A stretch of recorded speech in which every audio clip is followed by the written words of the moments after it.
The Bootstrap Paradox. Imagine you are a musician. One day, a stranger approaches you and hands you a piece of sheet music, tells you it changed their life, and walks away before you can ask any questions. You study the music carefully, learn it, perform it publicly, and it becomes the most celebrated piece you ever produce. Years pass, you become famous for it. One day, feeling generous, you travel back in time to give the sheet music to a younger version of yourself, knowing it will shape your entire career. You hand it over, say nothing, and leave. Now ask yourself one question. Who actually wrote that music? You did not write it. You received it and passed it on. Your past self received it and built a career on it without writing a single note. Nobody wrote it. The music exists in a closed loop with no point of origin, no moment of creation, no composer. It simply is, cycling through time, belonging to no one, created by nothing, appearing out of nowhere and going nowhere simultaneously. This is the Bootstrap Paradox, and it is one of the strangest things that could logically follow from the possibility of time travel.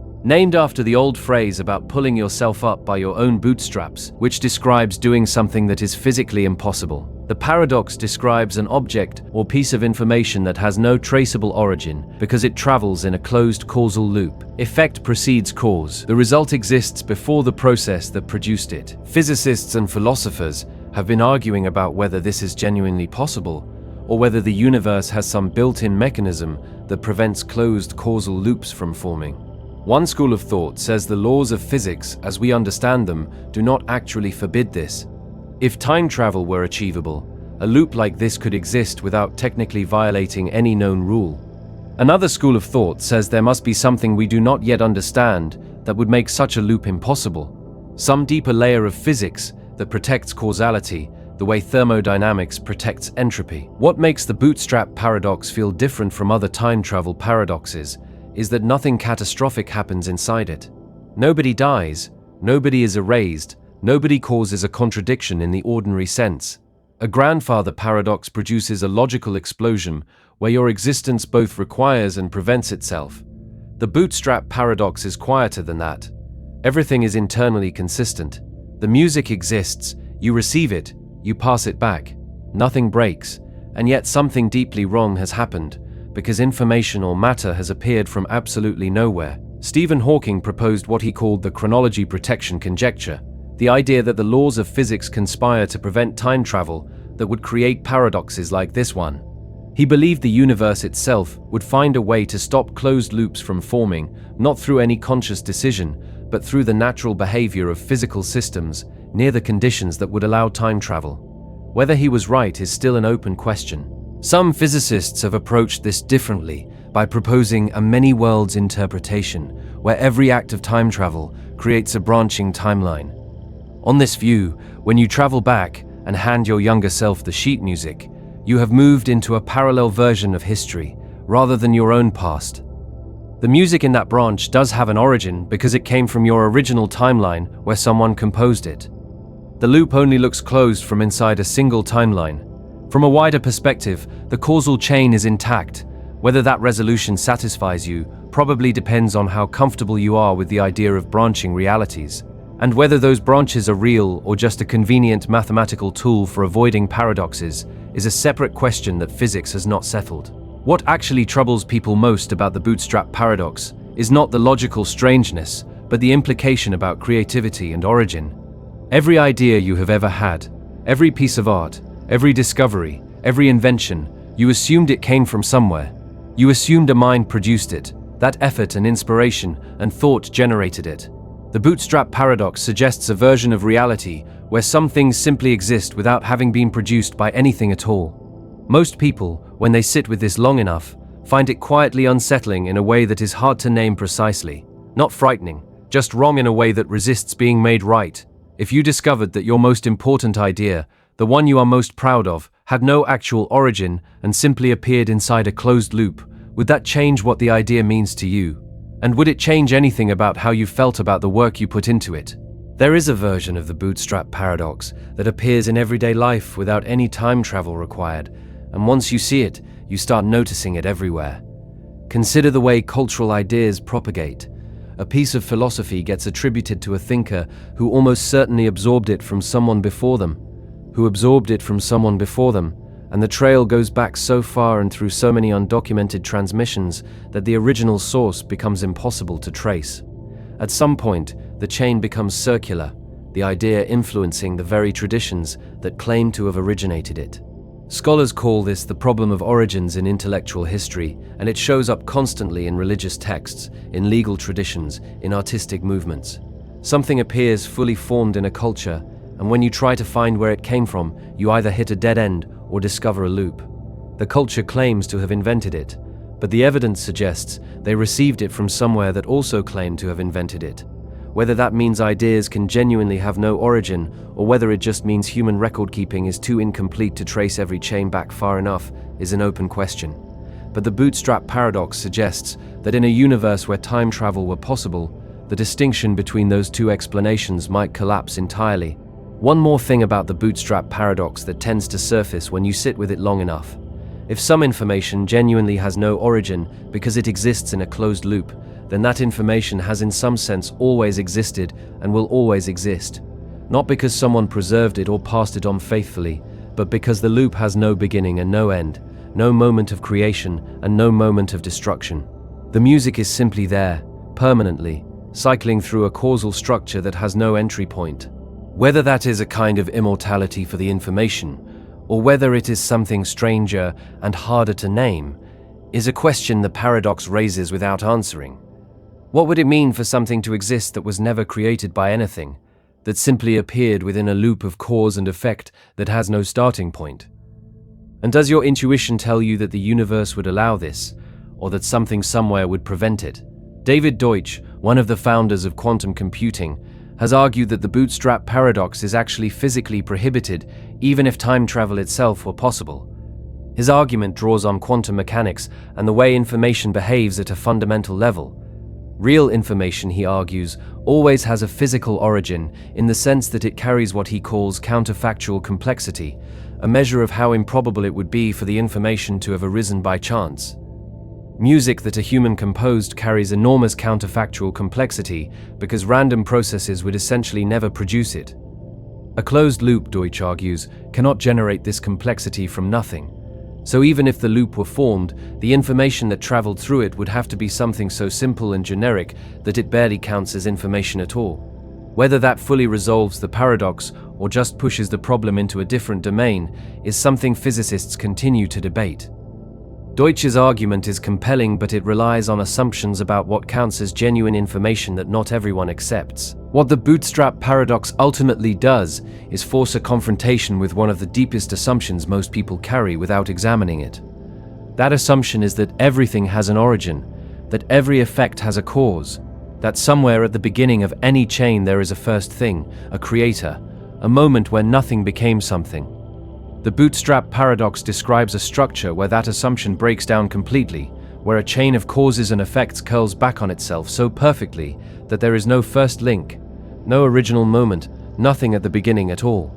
Whether you find that logically impossible or just deeply strange probably tells you something about how firmly that assumption about origins is built into the way you think about reality. And whether the universe shares your intuition about this is something we genuinely do not yet know. Some physicists find the Bootstrap Paradox less troubling than philosophers do, because they are used to working with equations where causality is more circular than linear. But even among physicists comfortable with the mathematics, most admit that a truly origin-free object would force a serious revision of how we think about information and the arrow of time. The black hole information paradox. Somewhere in the universe, right now, there are objects so dense that nothing can escape them. Not light, not radiation, not any signal of any kind. A black hole does not reflect, absorb and release, or interact with what falls into it in any way that allows that information to escape. Things fall in, and from the perspective of the universe outside, they are simply gone. Whatever they were made of, whatever structure they had, whatever history they carried, all of it disappears behind a boundary called the event horizon, a point of no return that even physics cannot see past. For most of history, this was accepted as simply the way black holes worked. Matter falls in. The black hole gets slightly more massive. End of story. But then, Stephen Hawking did something in 1974 that changed everything.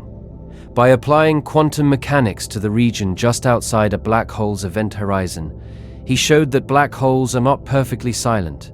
They radiate, very slowly, very faintly, but they emit a kind of radiation now called Hawking radiation, and over an astronomically long period of time, this radiation causes the black hole to lose mass and eventually evaporate completely. At first, this sounded like good news, like black holes were not truly permanent after all. But then, people started asking a question that turned out to be devastating.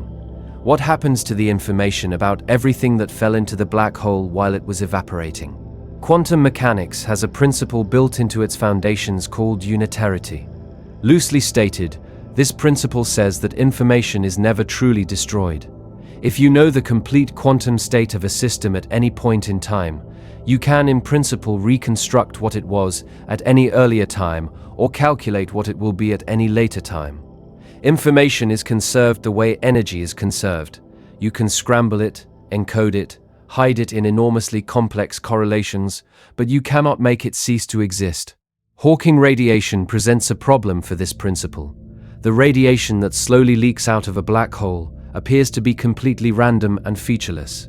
Every photon that escapes carries no information about what fell in.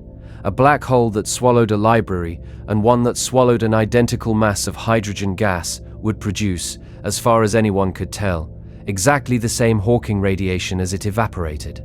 So when the black hole is finally gone, the information about the library is gone with it. And quantum mechanics says that cannot happen. This became known as the black hole information paradox, and for several decades, it represented one of the most fundamental conflicts in theoretical physics. On one side, you had general relativity, Einstein's theory of gravity, which describes black holes perfectly, but says nothing about quantum information. On the other side, you had quantum mechanics, which successfully describes everything else in the universe, but breaks down at the extreme conditions of a black hole's interior. The paradox lived exactly at the boundary between the two theories, in the place where neither one was reliable on its own. Stephen Hawking himself initially argued that information was genuinely destroyed in black holes, and that quantum mechanics needed to be revised to accommodate this. He held this position for decades. Then in 2004, he changed his mind publicly and conceded that information must somehow be preserved, though he was not specific about the mechanism. Several proposals have been offered since then. One of the most dramatic is called the firewall hypothesis, proposed in 2012 by a group of physicists including Ahmed Almheiri. They argued that the only way to preserve information is if the event horizon is not the smooth, unremarkable boundary that general relativity describes, but instead a wall of intense radiation, a firewall that destroys anything attempting to cross it. This would preserve information by preventing anything from ever truly entering the black hole. But it would also mean that an astronaut falling into a black hole would not experience the gentle crossing of the event horizon that general relativity predicts. They would hit a wall of fire instead. More recently, work connecting black holes to quantum entanglement and a mathematical framework called the AD-CFT correspondence has suggested that information might escape through subtle correlations encoded in the Hawking radiation. Correlations so complex that they look like noise but actually contain everything. Whether this fully resolves the paradox or just describes the problem in a different language is still being debated. What makes the black hole information paradox genuinely different from most physics puzzles is what it implies about the nature of reality. If information can be destroyed, then the universe has a kind of forgetfulness built into it at the fundamental level. Events can happen that the universe itself cannot reconstruct or remember. If information cannot be destroyed, then everything that has ever fallen into a black hole is still encoded somewhere, still recoverable in principle, still in some sense present even after the black hole is gone. Neither option feels quite right when you sit with it. And the discomfort is not a sign that you are missing something. Physicists with decades of experience feel the same discomfort when they look closely at what the paradox is actually saying. What does it mean for something to be gone if the information that described it is preserved somewhere in the universe, encoded in correlations too complex to ever practically decode? And is that a meaningful kind of survival, or just a very technical way of saying it is gone? Juan Maldacena's work in the late 1990s provided what many physicists consider the most promising framework for resolving the paradox. His discovery called the ADA-CFT correspondence, showed that a theory of quantum gravity in a certain kind of space is mathematically equivalent to a quantum field theory living on the boundary of that space. One of the key features of the boundary theory is that it is fully unitary, meaning information is absolutely preserved. If the two descriptions are truly equivalent, then the bulk theory, the one that contains black holes, must also preserve information even if we cannot yet see precisely how. This correspondence has convinced many physicists that information is preserved in black hole evaporation, even if the exact mechanism remains unclear. But the ADA-CFT correspondence works in a specific mathematical setting that may not describe our actual universe, so there are still serious physicists who believe the question is genuinely open. What is particularly interesting about the black hole information paradox is that it forces a confrontation between two theories that have each been tested to extraordinary precision in their own domains. General relativity has passed every experimental test put to it. Quantum mechanics has too. And yet when you push them together at the boundary conditions of a black hole, they produce a contradiction that neither one can resolve on its own. Something about our picture of reality has to give. The resolution, whenever it comes, will almost certainly require a theory that goes beyond both general relativity and quantum mechanics as they currently exist. Most physicists believe this theory will be some form of quantum gravity, a framework that describes gravity at the quantum level, which we do not yet have in complete form. The black hole information paradox is one of the primary guides pointing toward what that theory needs to look like. Somewhere right now, in a black hole that has been evaporating for billions of years, every piece of information about everything that ever fell into it is either gone forever or encoded in radiation so impossibly scrambled that it will never be practically accessible. Which of those is true matters enormously for the foundations of physics. Whether it matters for anything else is a different question, and one that the paradox leaves entirely open. There is something worth sitting with about what the black hole information paradox reveals about the limits of human knowledge. We have built two extraordinarily successful theories of reality. Each one has been tested against observations thousands of times and has never failed. And yet here, at the place where they meet, they produce a result that cannot be right.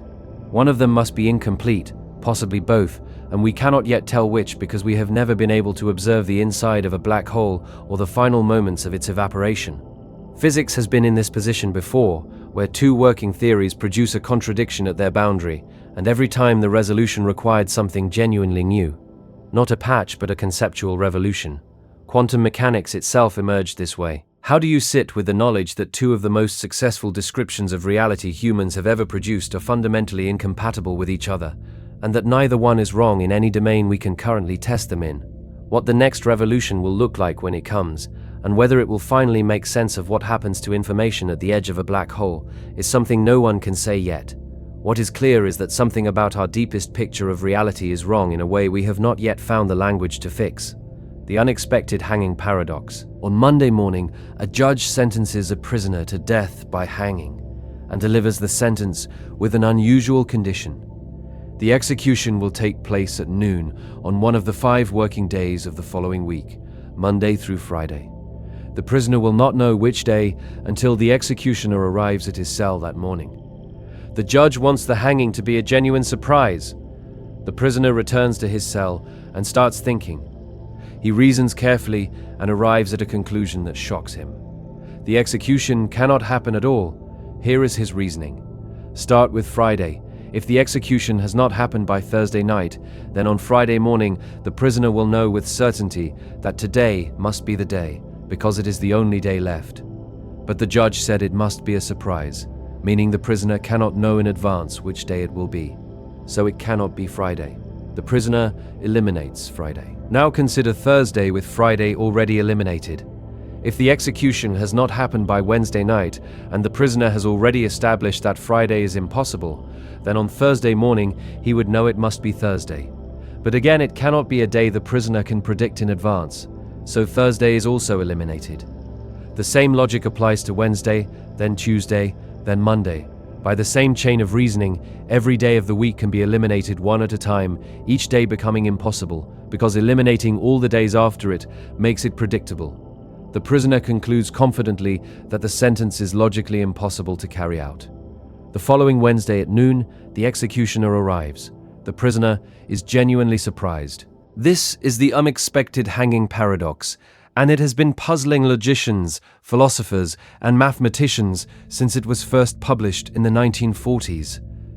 The prisoner's reasoning seems airtight at every step, and yet it reaches a conclusion that is clearly false in the scenario as described. Wednesday works perfectly well.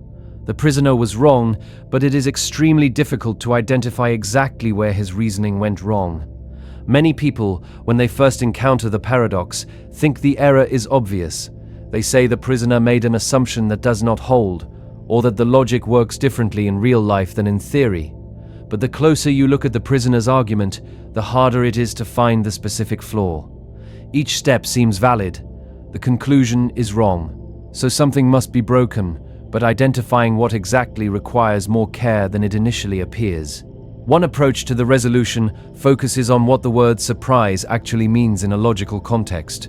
The prisoner treats surprise as a property that can be defined precisely and reasoned about recursively, but surprise might be inherently context-dependent in a way that breaks down under recursive analysis. When the prisoner says, "Friday cannot be a surprise," he is assuming the judge's sentence is still fully in force when he does that analysis. But if the judge's sentence includes the condition that the prisoner cannot predict the day, and the prisoner eliminates days based on that condition, he might be undermining the very sentence he is trying to reason about. Another approach suggests the prisoner's reasoning is self-defeating. He concludes the hanging cannot occur, but that conclusion itself changes the situation. If the prisoner genuinely believes the hanging will not occur, then any day it does occur will be a surprise. The very act of reasoning his way to safety has recreated the conditions for the surprise that was promised. A more formal approach using modal logic suggests the prisoner makes an error in how he handles knowledge across time. His argument assumes that on Friday morning he would know it was Friday, with the same certainty he knows it now, in advance. But the epistemic situation on Friday morning is different from the epistemic situation the week before. The argument conflates two different kinds of knowledge at different points in time, and once that conflation is identified, the chain of reasoning breaks down. None of these resolutions has been universally accepted. Philosophers continue to publish papers on this paradox because no single answer has conclusively shown where the prisoner went wrong. Some philosophers even argue the prisoner's reasoning is correct, and that the judge's sentence is genuinely paradoxical, that a sentence with the structure cannot be consistently carried out. What is particularly interesting about the unexpected hanging paradox is the way it shows that seemingly valid logical reasoning can lead to demonstrably false conclusions through a series of steps that each look correct. Most people assume that if every step in an argument is valid, the conclusion must be true. The unexpected hanging suggests this assumption might need more careful examination than we usually give it. Whether the prisoner was foolish to trust his own reasoning, or whether he was simply unlucky enough to encounter a genuine gap in logic, is something the paradox leaves open. And whether you would trust your own reasoning if you were in his position, knowing that a chain of perfectly valid-seeming steps had led him to a completely wrong conclusion, is a harder question than it might appear. If your most careful reasoning told you something was impossible and then it happened anyway, what would that mean for how much you trust your own logic in the future? There is a deeper layer to the unexpected hanging paradox that becomes visible when you think about it in terms of what the prisoner actually knows versus what he thinks he knows. Knowledge and certainty are doing a lot of work in his argument, and it turns out they behave in subtler ways than his reasoning assumes. Consider what it means for the prisoner to know that it cannot be Friday. He arrives at this not through direct observation, but through a chain of inference that depends on the judge's sentence remaining valid. But the judge's sentence includes a component about surprise that is defined in terms of what the prisoner knows. So the prisoner is using knowledge about what he will know in the future, which is itself a claim about the future, to reason backward, to eliminate options in the present. Epistemologists call this kind of reasoning self-referential knowledge, and it tends to create exactly the kind of loop that produces paradoxes. The prisoner's knowledge about what he will know is itself something he knows, which he uses to update what he knows, which changes what he will know. Round and round it goes. W.V.O. Quine, one of the most important logicians of the 20th century, proposed that the prisoner simply fails to distinguish between two different kinds of statements. Statements about what can be known in principle versus statements about what will actually be known in a specific situation. The prisoner treats these as equivalent and they are not. Raymond Smullyan, a mathematician and logician who spent much of his career thinking about self-reference and paradox, argued that the judge's sentence contains a hidden self-reference that makes it formally unprovable from within the system the prisoner is using to reason about it. On this view, the paradox is related to Gödel's incompleteness theorems, which show that certain statements within a formal system cannot be proven or disproven using the tools of that system alone. The prisoner is trying to reason about a sentence that lies outside what his reasoning tools can reach. Whether or not you accept any of these specific resolutions, what they share is a recognition that the paradox is genuinely subtle, not a trick, not a simple error, but a real problem with how we think about knowledge, prediction, and surprise when these concepts start feeding back on themselves. What does it mean to be genuinely surprised by something that logic told you was impossible? And what does it mean for logic that it could lead somewhere so confidently and be so completely wrong about what it found there? There is one final dimension of the unexpected hanging paradox that tends to get overlooked in the formal treatments. The prisoner spends the entire week before his execution in a state of false security.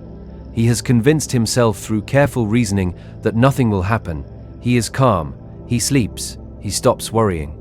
And then Wednesday arrives, and with it the executioner. In a strange way, the paradox is not just about logic. It is about what happens when a person trusts their own reasoning so completely that they stop paying attention to the world. The prisoner could have spent that week preparing himself, making peace with what was coming, using whatever time remained well. Instead, he spent it secure in a conclusion that turned out to be completely wrong. Whether that is a lesson about the limits of logic, or just about the danger of misplaced confidence, is something the paradox does not settle cleanly. How much of your own confidence in your reasoning is actually justified, and how much of it is the same kind of false security the prisoner felt, sitting in his cell certain that logic had set him free, and whether the world cares about that confidence at all when it finally shows up at your door. Most people never find out. The prisoner did, at noon on Wednesday, without warning, exactly as promised, and he had no time left to revise his theory. The Pinocchio Paradox. Most people know Pinocchio as a children's story about a wooden puppet who wants to become a real boy and whose nose grows whenever he tells a lie.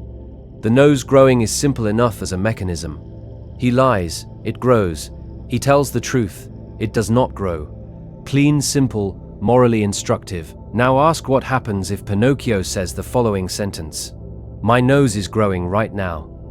If his nose is not currently growing, then the statement is false, which means he has told a lie, which means his nose should grow. But if his nose grows, then the statement becomes true, which means it was not a lie, which means his nose should not grow. But if his nose does not grow, then the statement is false again. Around and around it goes, and Pinocchio's nose cannot settle into any stable state. Growing makes the statement true, which makes it stop growing, which makes it false, which makes it grow again. There is no consistent resolution. This is the Pinocchio Paradox, first described by 11-year-old Veronique Eldridge Smith and published by her father, philosopher Peter Eldridge Smith, in 2001. What makes it remarkable is that it takes a completely fictional, fantastical premise: a wooden puppet whose nose is magically connected to the truth of his statements, and uses it to generate a real logical contradiction of exactly the same structure as the famous liar paradox. Except the Pinocchio paradox is in some ways stranger, because the liar paradox is self-referential at the level of language, while the Pinocchio paradox is self-referential at the level of physical reality. His nose is a physical object. Its growing or not growing is a physical event. The paradox is not just about sentences anymore. The liar paradox, which has been known since ancient Greece, involves a statement that refers to itself and attributes a property to itself that undermines that attribution. The most famous version is simply this: this statement is false. If it is true, it is false. If it is false, it is true. Philosophers and logicians have proposed various solutions over the centuries, many of them involving the idea that self-referential statements should be excluded from logical systems or treated as semantically incomplete. The Pinocchio paradox exposes a problem with some of those solutions. If you resolve the liar paradox by saying that sentences should not be allowed to refer to their own truth value, you might think you have handled self-reference. But Pinocchio's statement does not obviously violate any clean rule about sentence structure. He makes a statement about the physical behavior of his own nose. The fact that his nose's behavior is governed by whether he is lying creates the self-reference, but the self-reference lives in the physical setup, not in the sentence itself. Some philosophers have argued that the Pinocchio paradox is not a genuine paradox, but rather an impossible scenario. Just as asking what happens when an unstoppable force meets an immovable object only generates a paradox if you assume both can exist simultaneously, the Pinocchio paradox only generates a contradiction because it assumes a world where noses have magical lie-detecting properties. In the real world, where no such mechanism exists, there is no paradox. But this response does not fully satisfy everyone, because the question is not whether the physical setup is realistic. The question is whether the logical structure it describes is coherent. If you grant the premise that noses can grow in response to lies, which is what the story asks you to grant, does a coherent set of events follow? And the answer seems to be no. What the Pinocchio paradox does particularly well is show that self-reference and the contradictions it generates are not confined to abstract language games. They can appear anywhere that a physical system's behavior is connected to facts about that system in a way that creates a loop. A thermostat that turns on when the room is cold would not produce a paradox, because cold is defined independently of whether the thermostat is on. But if you modified the thermostat to turn on only when it is currently off, you would generate a physical version of the same logical loop. Real systems in the world occasionally develop these loops through feedback mechanisms, and they tend to produce oscillation rather than paradox. A system that flips back and forth between states rather than settling into one, whether that is what Pinocchio's nose would do, cycling between growing and not growing indefinitely, is one of the stranger questions the paradox raises. What does it mean for a physical object to be caught in a logical contradiction? And if the universe could somehow force an object into such a state, what would it actually look like from the outside? And would you be able to tell what was happening? Alfred Tarski, the logician who did some of the most important formal work on truth and self-reference in the 20th century, developed a theory that tried to eliminate paradoxes like the liar by distinguishing between language levels. In his framework, you cannot talk about the truth of statements in the same language you use to make those statements. You need a meta-language, a language about the language to talk about truth. And if truth can only be discussed at a higher level, the self-referential loop that generates the liar paradox cannot form. Whether this approach works for the Pinocchio paradox is less clear. Pinocchio's nose does not operate at a language level at all. Noses do not speak. The mechanism connecting his nose to the truth of his statements is physical, not linguistic, and Tarski's hierarchy of languages does not obviously translate into a hierarchy of physical mechanisms. Saul Kripke, another major logician who wrote extensively on truth and paradox, proposed a different approach. He suggested that some sentences simply have no determinate truth value, rather than having a contradictory one. On his view, the liar sentence is not true and not false. It is what he called ungrounded. A statement gets its truth value from facts about the world, and a self-referential statement that creates a loop has no facts about the world that would determine its value.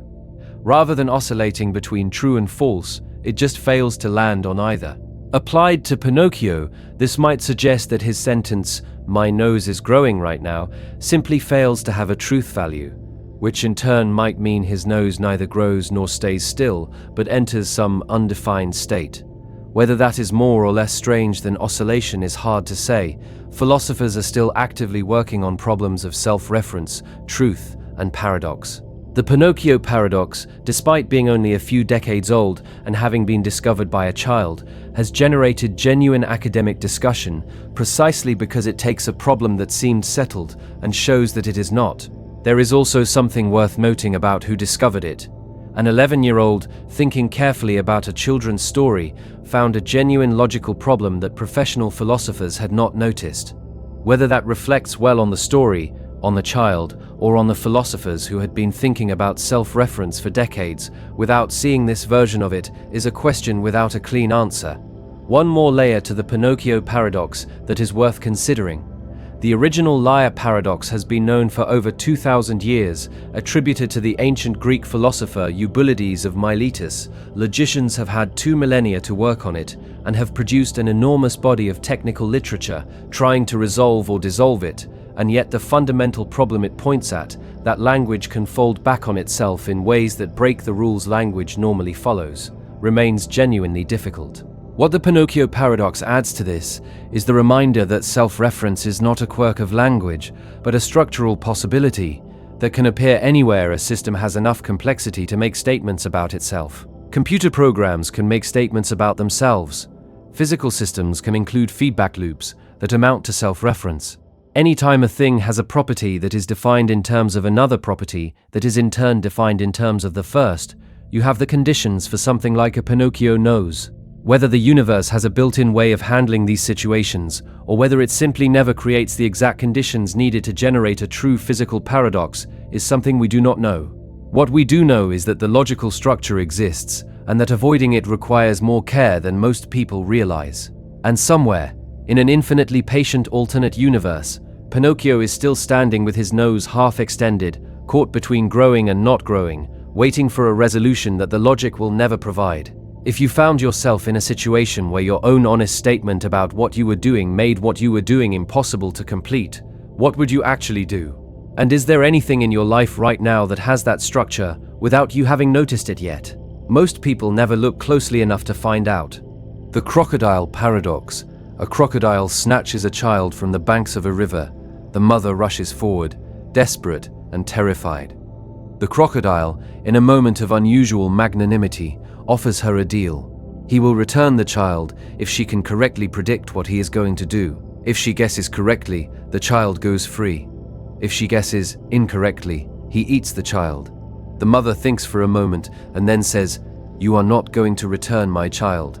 Now the crocodile is in trouble. If he returns the child, then the mother's prediction was wrong, which means under the terms of the deal, he should not return the child. But if he does not return the child, then the mother's prediction was correct, which means under the terms of the deal, he should return the child. Either choice he makes violates the terms of the deal he constructed. This is the Crocodile Paradox, and it is one of the oldest logical puzzles in recorded history, discussed by ancient Greek philosophers and appearing in various forms across different cultures. What makes it particularly elegant is that it is generated entirely by the structure of the crocodile's own promise. He created the conditions for his own impossibility. The paradox belongs to a family of problems sometimes called dilemmas of prediction or promise paradoxes, where making a promise that includes a condition about predicting your own future behavior leads to a situation where no action is consistent with the terms of the promise. The crocodile is not being tricked by something external. He built the trap himself, and the mother, by being sufficiently clever, simply walked him into it. One way to try to escape the paradox is to say the deal was defective from the start. The crocodile offered terms that could not be consistently honored, regardless of what the mother said. If she had predicted he would return the child, and he did return the child, there would be no paradox. But if she predicted he would not return the child, which she did, the deal breaks. So, the argument would be that the crocodile made an offer that was only non-paradoxical under certain responses from the mother. But this escape route is not entirely satisfying. The crocodile did not specify that the deal only worked under certain predictions. He offered a general deal. And a general deal that only works sometimes and breaks under other equally valid responses is arguably not a valid deal at all. Another approach suggests that the crocodile should simply pick one action and stick with it, accepting that he will violate one aspect of the deal no matter what he does. Some philosophers argue this is the correct response to certain classes of paradox. When a promise or commitment leads to a contradiction, you are released from it, because a contradictory promise cannot be binding. On this view, the crocodile can choose to return the child or not return the child, and in either case, he has not violated a valid promise because the promise was never valid to begin with. This is cleaner logically, but it feels unsatisfying practically. The mother made a prediction. The prediction was correct in one direction and incorrect in the other, and the crocodile's choice determines which. Saying the deal was invalid does not tell us what he should do given that he made it. The Crocodile Paradox is sometimes discussed in legal philosophy because versions of it arise in real legal contexts. A contract that contains conditions about what one party will predict or expect the other to do can sometimes create a paradoxical structure where fulfilling the contract requires violating it. Courts generally resolve these by treating the contract as void, but the logical problem that created the void remains interesting. There is something deeply human about the crocodile situation. He thought he was in complete control. He had the child, he had the power, and he decided to offer a deal he was certain he could win. But by making the deal open-ended enough to be fair, he gave the mother the exact space she needed to trap him. Power without careful attention to the logical structure of the terms you offer is no guarantee of actually winning. What is interesting about the mother's response is not that it was clever in some tricky or deceptive way. She did not lie. She did not exploit a loophole in the way lawyers think of loopholes. She simply made an honest prediction about what she thought the crocodile was going to do, and that honest prediction happened to be the one that made any consistent outcome impossible.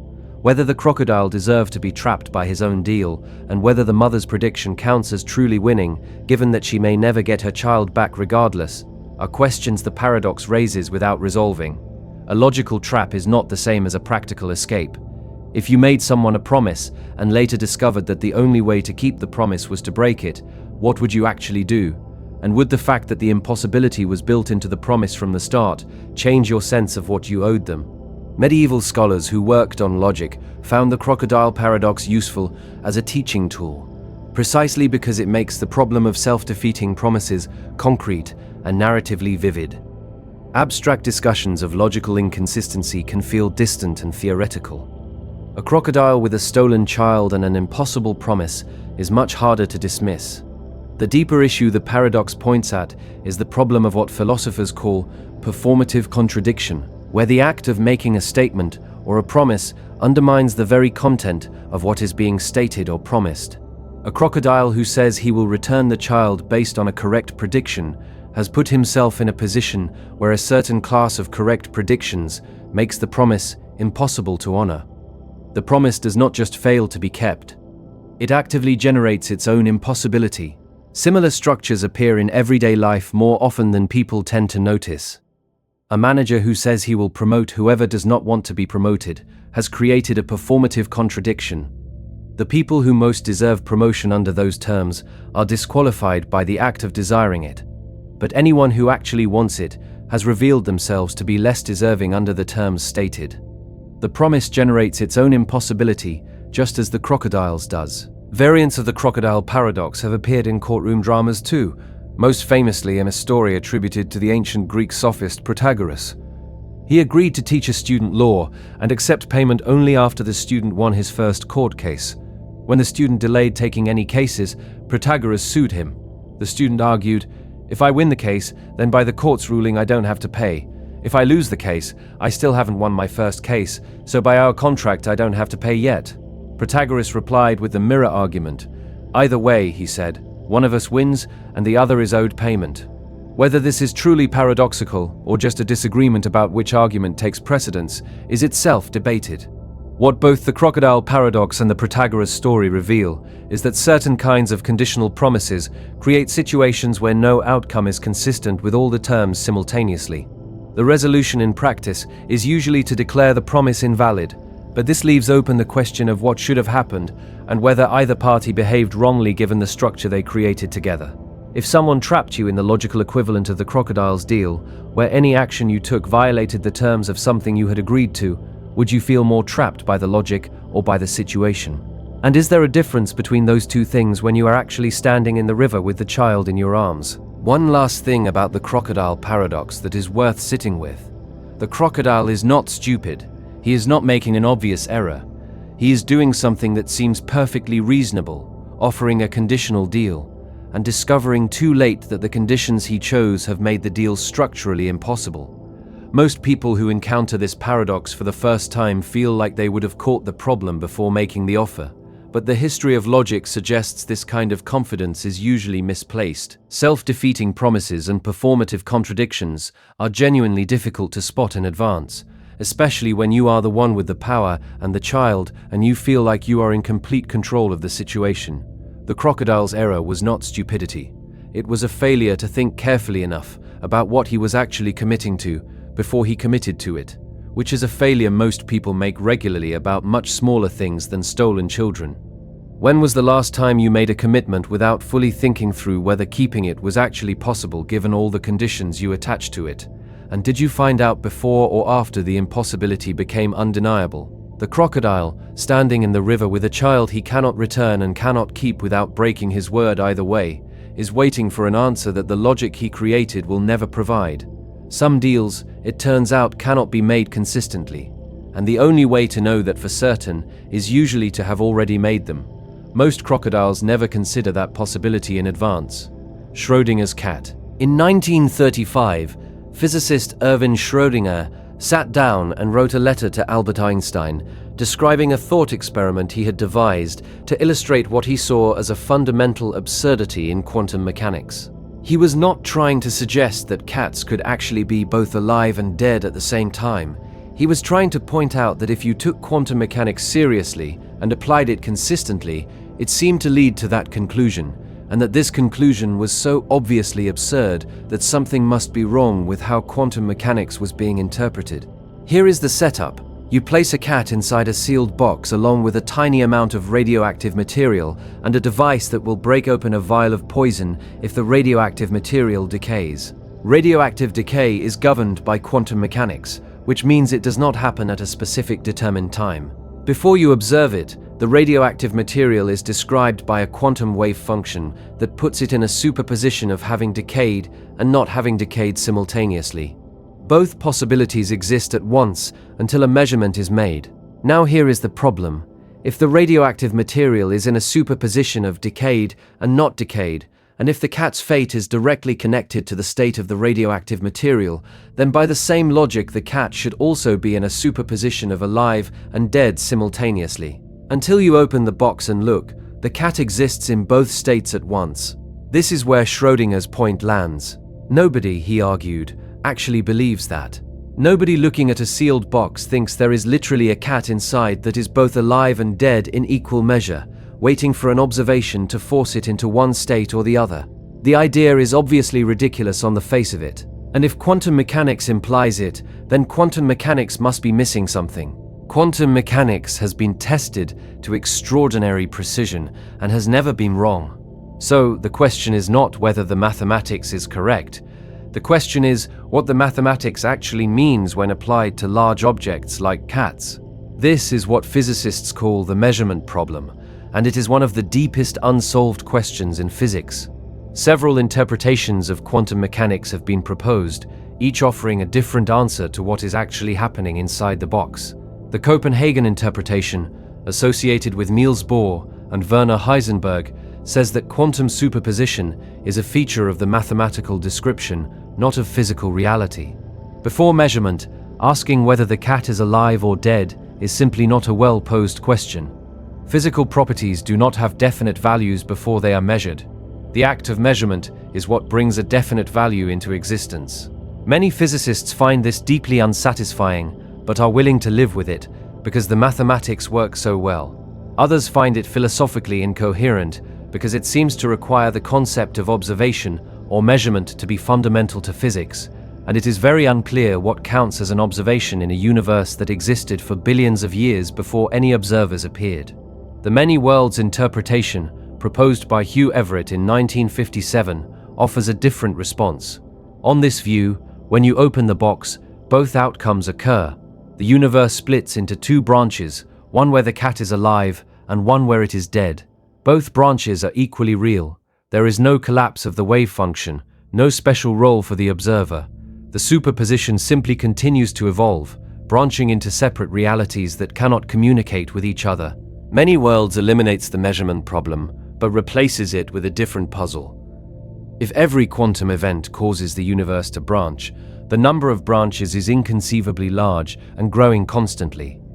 Whether this is a more or less strange picture of reality than the Copenhagen interpretation is a matter of genuine disagreement among physicists and philosophers of physics. A third approach, called pilot wave theory or Bohmian mechanics, suggests that particles always have definite positions and velocities, and that the wave function is a real physical field that guides their motion. On this view, there is no superposition of cat states, because the cat's fate is determined by the actual definite position of radioactive particles. even though we cannot know what that position is in advance. The cat is always either alive or dead before you open the box. You just do not know which. What is striking about Schrödinger's cat is that nearly 90 years after the thought experiment was devised, physicists have still not reached consensus on which of these interpretations is correct. The experiment was designed to reveal an absurdity and demand a resolution, and the field responded by producing multiple compelling but mutually incompatible resolutions, none of which has been definitively confirmed. What was meant to be a reductio ad absurdum became one of the most enduring illustrations of genuine uncertainty at the heart of physics. Schrödinger wanted the cat to show that something had to change. Instead, the cat is still in the box, and it is still not entirely clear which state it is in. What does it tell you about the nature of physical reality that the most successful predictive theory in the history of science cannot tell us, even in principle, whether the thing in the box is alive or dead before we look? Decoherence theory, developed primarily in the 1970s and 1980s, offers what many physicists consider the most practically useful response to the Schrödinger's cat problem. When a quantum system interacts with its environment, the superposition of states rapidly becomes entangled with an enormous number of environmental degrees of freedom. The coherence that allows quantum interference effects to occur is effectively destroyed by this entanglement, leaving only the appearance of a classical definite state. The cat does not literally collapse from a superposition to a definite state through your act of looking. Rather, the cat's quantum state became entangled with air molecules, photons, and the box walls almost instantaneously after the radioactive decay either occurred or did not. Decoherence explains why we never observe macroscopic superpositions in everyday life without requiring observation to play a special role. Large objects interact with their environments so rapidly and extensively that quantum superpositions decohere before they can become macroscopically detectable. The cat is not in a superposition by the time you open the box, because the box was never truly isolated from environmental interactions. Schrödinger's thought experiment requires a perfectly sealed box that prevents all environmental interaction, and no real box can do that. Whether decoherence truly resolves the measurement problem, or just explains why we cannot observe superpositions without answering the deeper question of what is actually happening, is itself debated. Some philosophers of physics argue that decoherence tells you how superpositions become unobservable, but does not tell you whether they remain real at some level. The cat might still be technically in a superposition that is so entangled with the environment that it will never show quantum effects again, but that is a different claim from the cat having a definite state. Schrödinger wrote his thought experiment in a letter and described the situation as somewhat burlesque. He found it genuinely funny in a dark way that a precise and powerful mathematical theory had produced such an obviously ridiculous conclusion when applied to ordinary objects. Whether he would find it more or less funny that physicists are still arguing about the same problem nearly a century later is impossible to say. There is a version of the Schrödinger problem that lives much closer to everyday experience. Consider any situation where you have sent a message and do not yet know if it was read or how it landed. Before you find out, the relationship exists in a kind of superposition of states. All the possibilities are simultaneously real in your own experience of the situation. Schrödinger would find this imprecise, but he might also find it oddly recognizable as a description of the kind of state he was trying to capture when he put the cat in the box. Before you open it, something is in there, and until you look, you genuinely do not know what. What would it change about how you live if you took seriously the possibility that unobserved things genuinely lack definite properties until someone looks? Not just that you do not know their state, but that in some fundamental sense they do not have one yet. And how different is that from how you already treat the parts of your life you have been putting off examining? Schrödinger put a cat in a box to make a point about quantum mechanics. The cat is still in there in a sense, and physics still has not fully decided what state it is in. Newcomb's paradox. A being of extraordinary intelligence places two boxes in front of you. Box A is transparent, and you can see that it contains $1,000. Box B is opaque and contains either $1 million or nothing. You may take both boxes, or you may take only box B. Before you arrived, the being made a prediction about what you would choose. If it predicted you would take only box B, it placed $1 million inside it. If it predicted you would take both boxes, it left box B empty. The being has an extraordinary track record of accurate predictions. In every previous instance, it has been correct. Nearly everyone who chose both boxes found box B empty. Nearly everyone who chose only box B found the million inside. What do you do? Two lines of reasoning lead to opposite conclusions and both seem completely valid.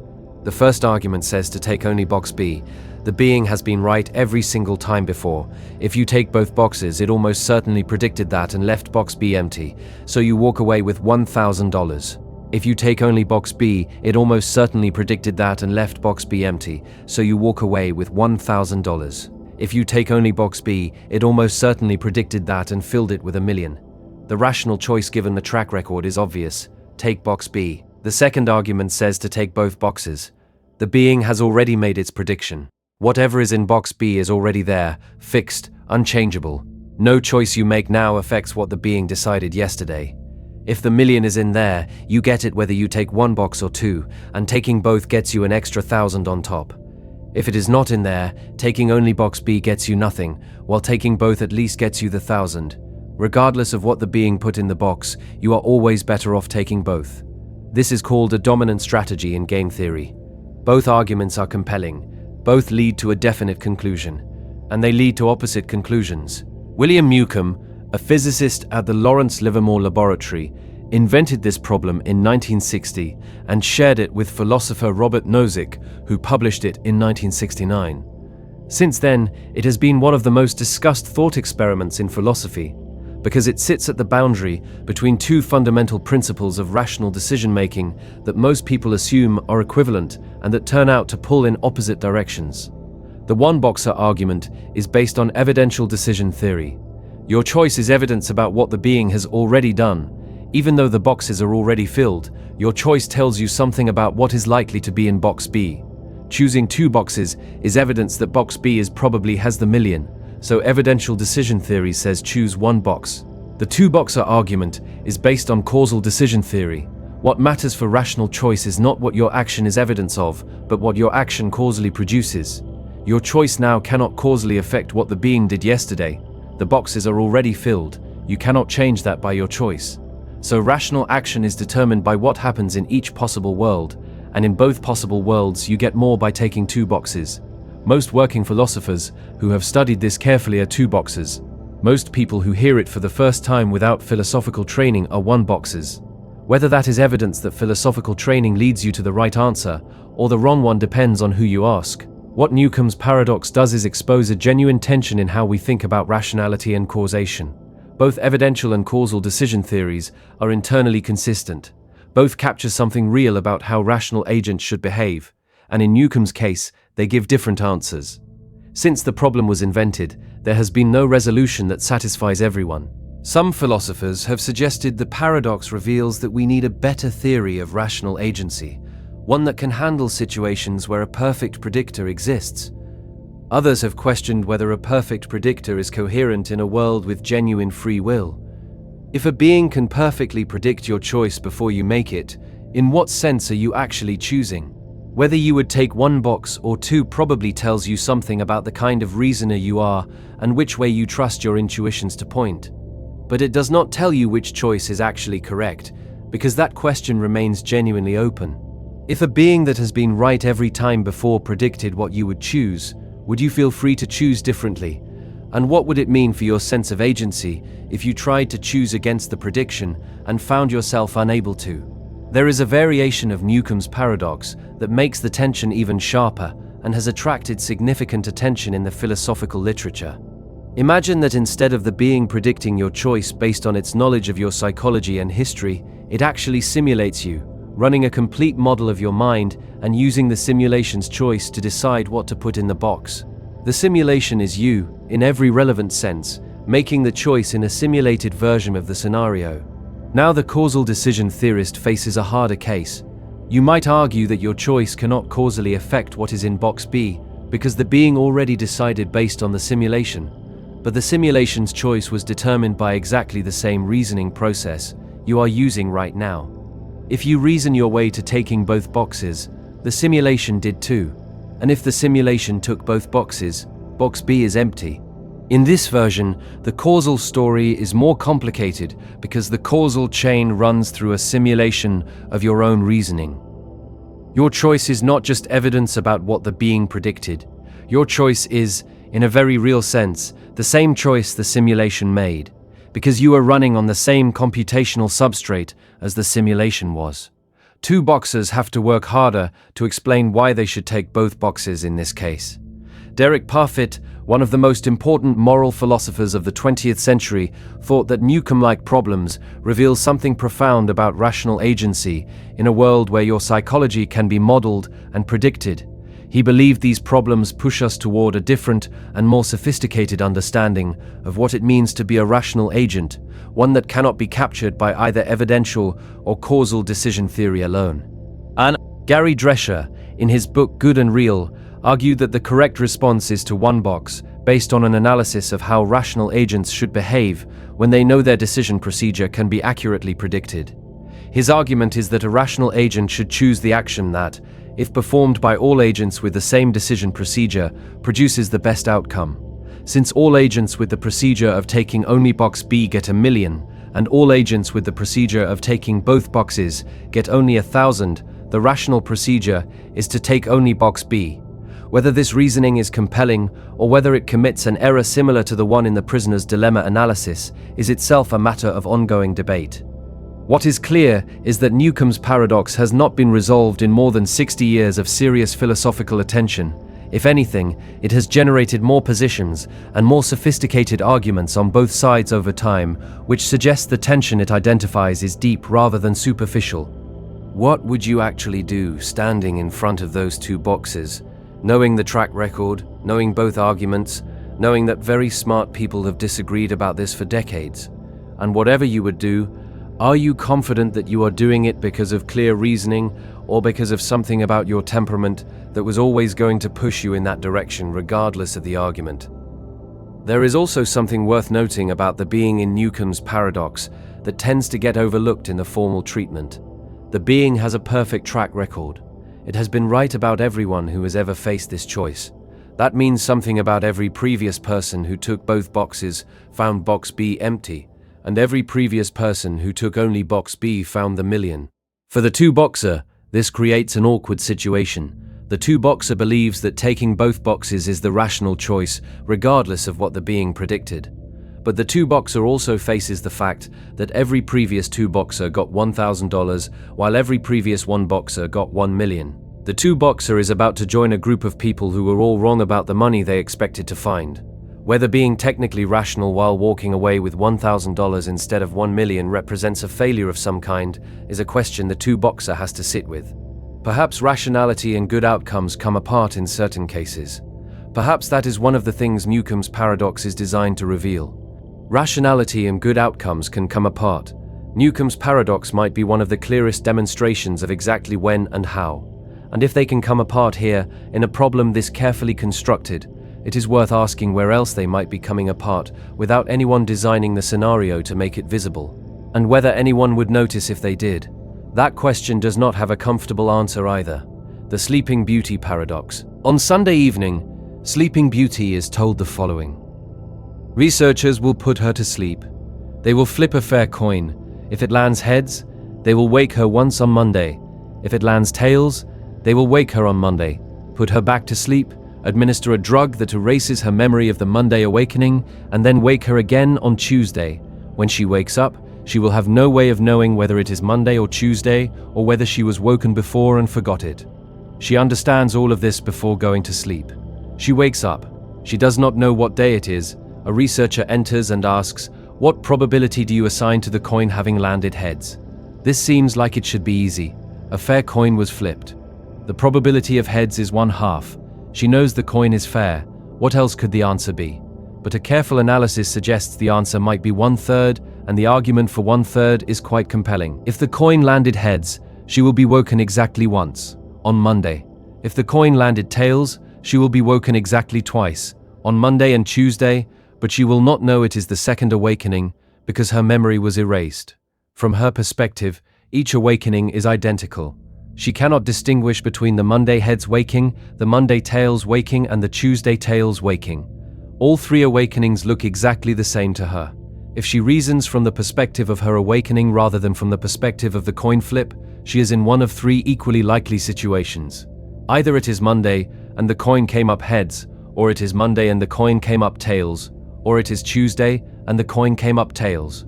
Only one of those three situations involves heads, so the probability should be 1/3. This is the half-a-third debate, and it has been running in the philosophy literature since the problem was published by philosopher Adam Elgar in 2000. Halfers say the probability is 1/2 because the coin is fair and she has no new information relevant to the coin's outcome. Thirders say the probability is 1/3 because she should update her credences based on the structure of her awakening situation, not just the fairness of the coin. Both positions have serious philosophical defenders. Elgar himself argued for 1/3. David Lewis, one of the most important analytic philosophers of the 20th century, argued for 1/2. The debate has generated an enormous amount of technical literature in epistemology and decision theory without reaching consensus. What makes the Sleeping Beauty paradox particularly interesting is what it reveals about the relationship between objective probability and subjective credence. The coin has an objective probability of heads of exactly 1/2. That is a fact about the physics of the coin. But Sleeping Beauty's credence, her degree of belief that the coin landed heads when she wakes up, might be different from that objective probability. Whether credences must match objective probabilities in all circumstances, or whether there are situations where a rational agent should hold credences that differ from the known objective probability of the event in question, is exactly what the paradox is designed to probe. The disagreement is not about mathematics. Everyone agrees on the numbers.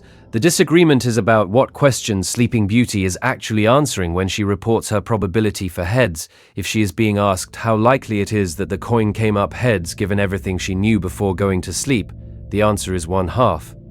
If she is being asked how likely it is that she is in a heads world, given that she is currently awake and experiencing this specific situation, the answer is 1/3.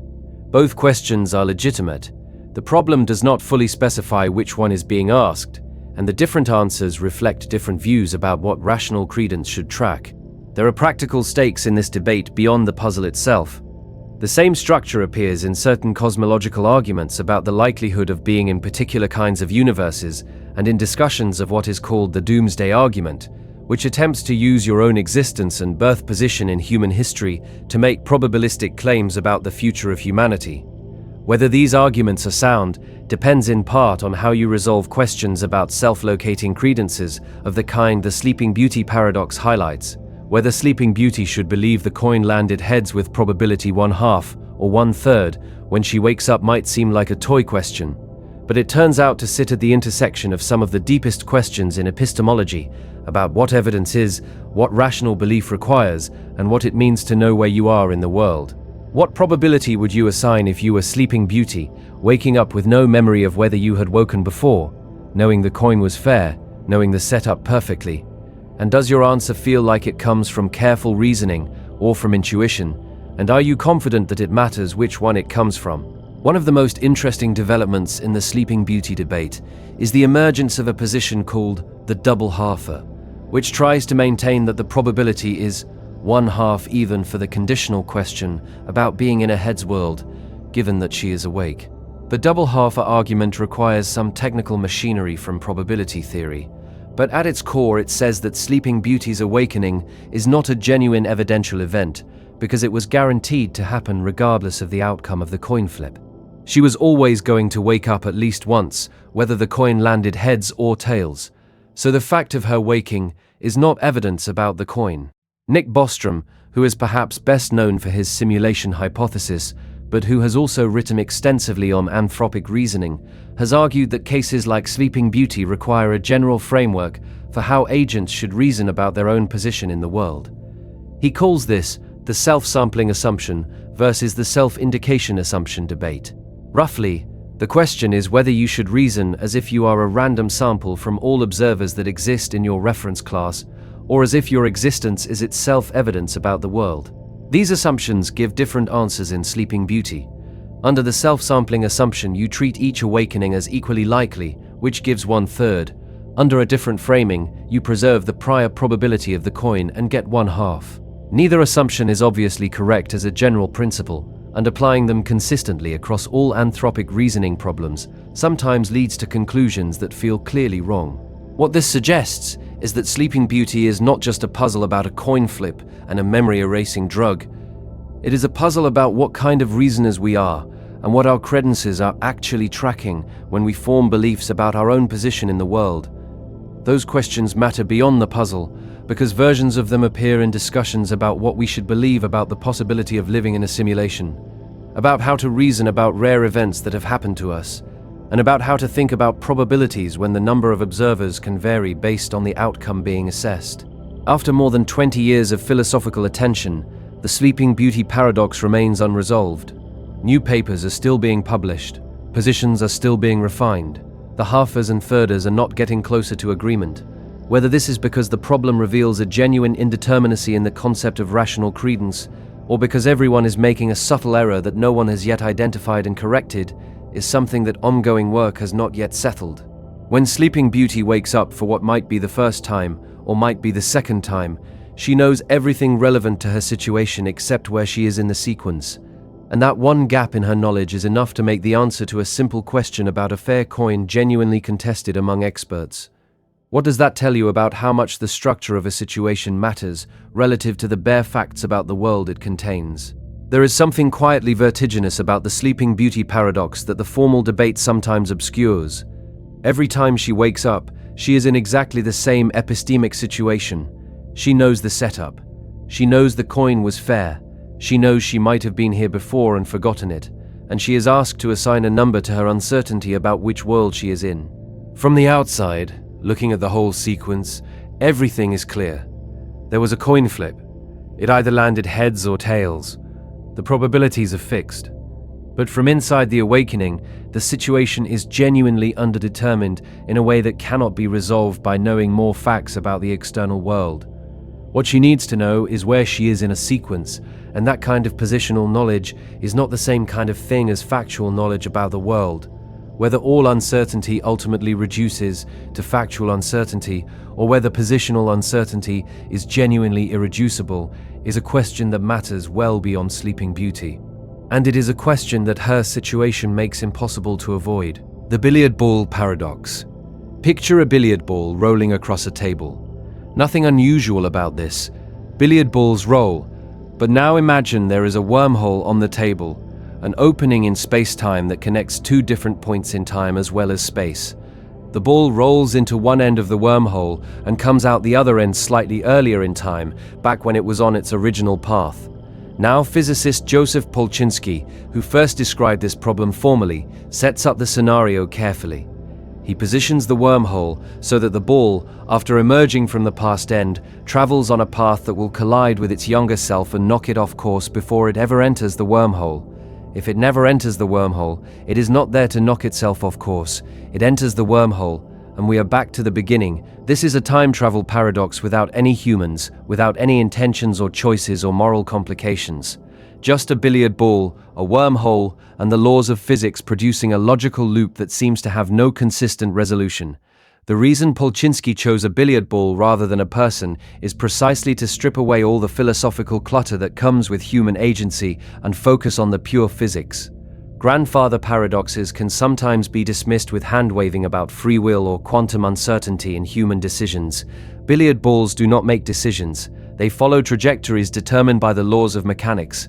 If the laws of mechanics, combined with the possibility of a wormhole, produce an inconsistent loop, then either the laws of mechanics are wrong, wormholes cannot exist, or something else is going on that current physics cannot describe. Kip Thorne, who shared the 2017 Nobel Prize in Physics for his work on gravitational waves, worked on this problem seriously. He and his colleagues found something remarkable. When they applied quantum mechanics to the billiard ball scenario, the paradox dissolved. Not because the ball could not collide with itself, but because quantum mechanics allows for a superposition of trajectories. The ball does not follow a single definite path. It follows a probability distribution over paths, and when you include all the quantum possibilities, the self-consistent solutions, the trajectories where the ball's journey through the wormhole is compatible with its own causal history, always exist and have non-zero probability. In other words, quantum mechanics saves you from the paradox by preventing any trajectory from being classically definite until a measurement forces it to be.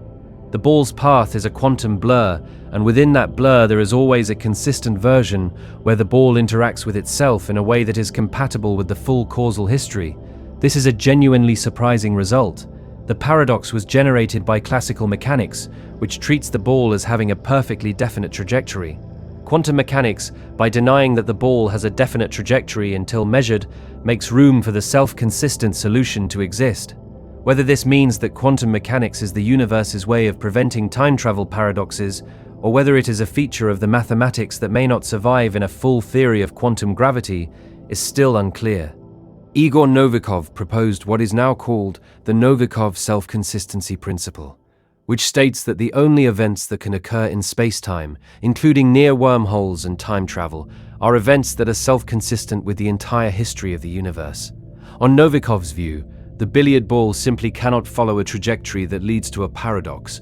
The laws of physics conspire to prevent it, not through any mechanism that prevents the ball from entering the wormhole, but through the structure of what is physically possible.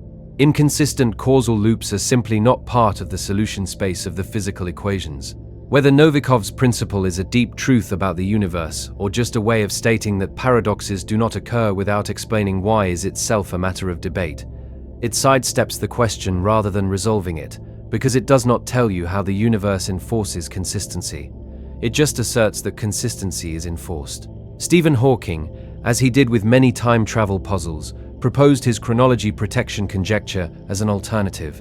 Rather than allowing time travel and then invoking self-consistency to resolve the paradoxes, Hawking argued that quantum effects near the wormhole would destroy it before it could be used for time travel. A wormhole that permitted time travel would generate quantum vacuum fluctuations that would feed back on themselves and grow without bound, destroying the wormhole through their own energy. No time travel, no paradox. What the billiard ball paradox demonstrates more clearly than almost any other time travel puzzle is that the problem is not philosophical or moral, it is physical. If the laws of physics permit time travel, they must also be consistent with whatever causal loops that time travel creates. And working out that consistency requires physics we do not yet fully have. Whether the universe actually contains wormholes, and whether any of them could permit time travel, and whether quantum mechanics or self-consistency or chronology protection would resolve the paradoxes if they did, are questions that current physics cannot definitively answer. What we can say is that a billiard ball rolling across a table in the right circumstances would reveal something fundamental about the structure of space-time.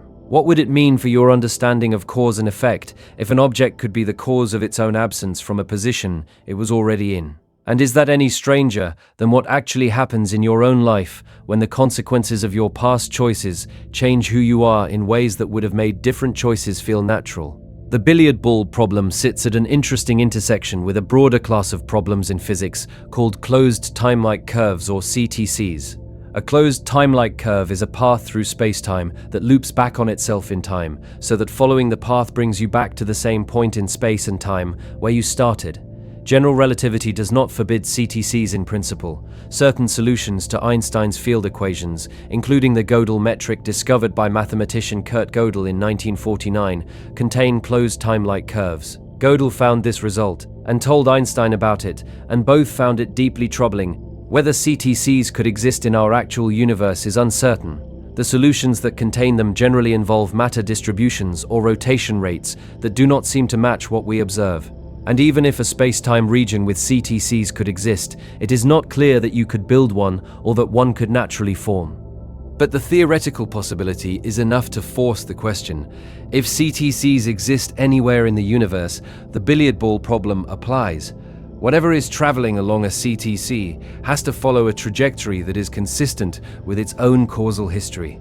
And working out what that means in detail requires exactly the kind of quantum gravitational physics that we do not yet have.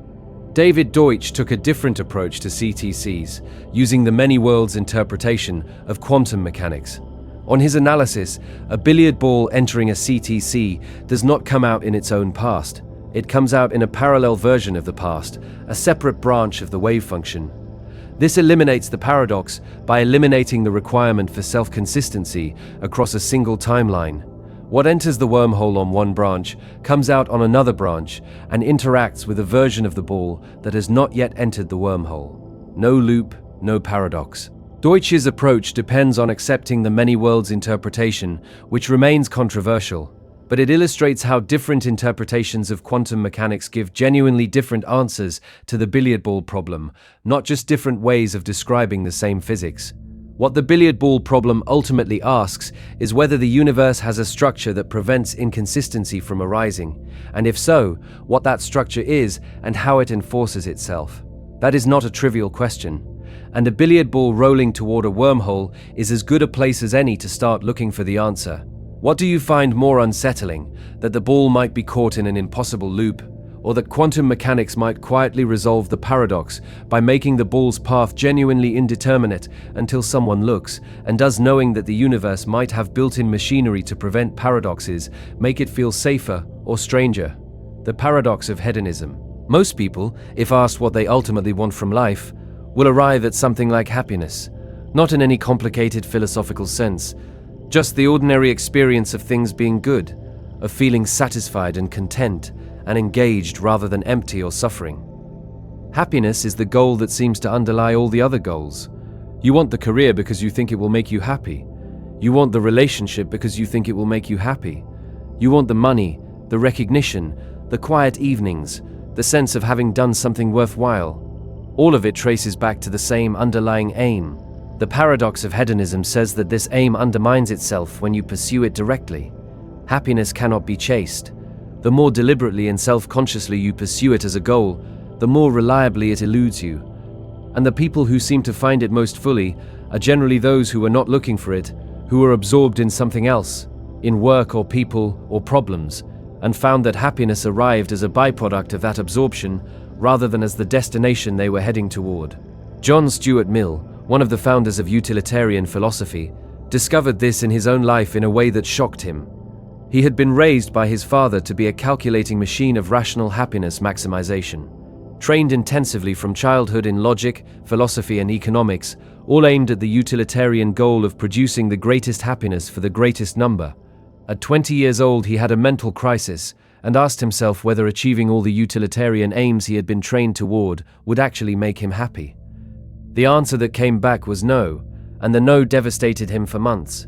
What pulled him out of the crisis was not a rational argument, but poetry.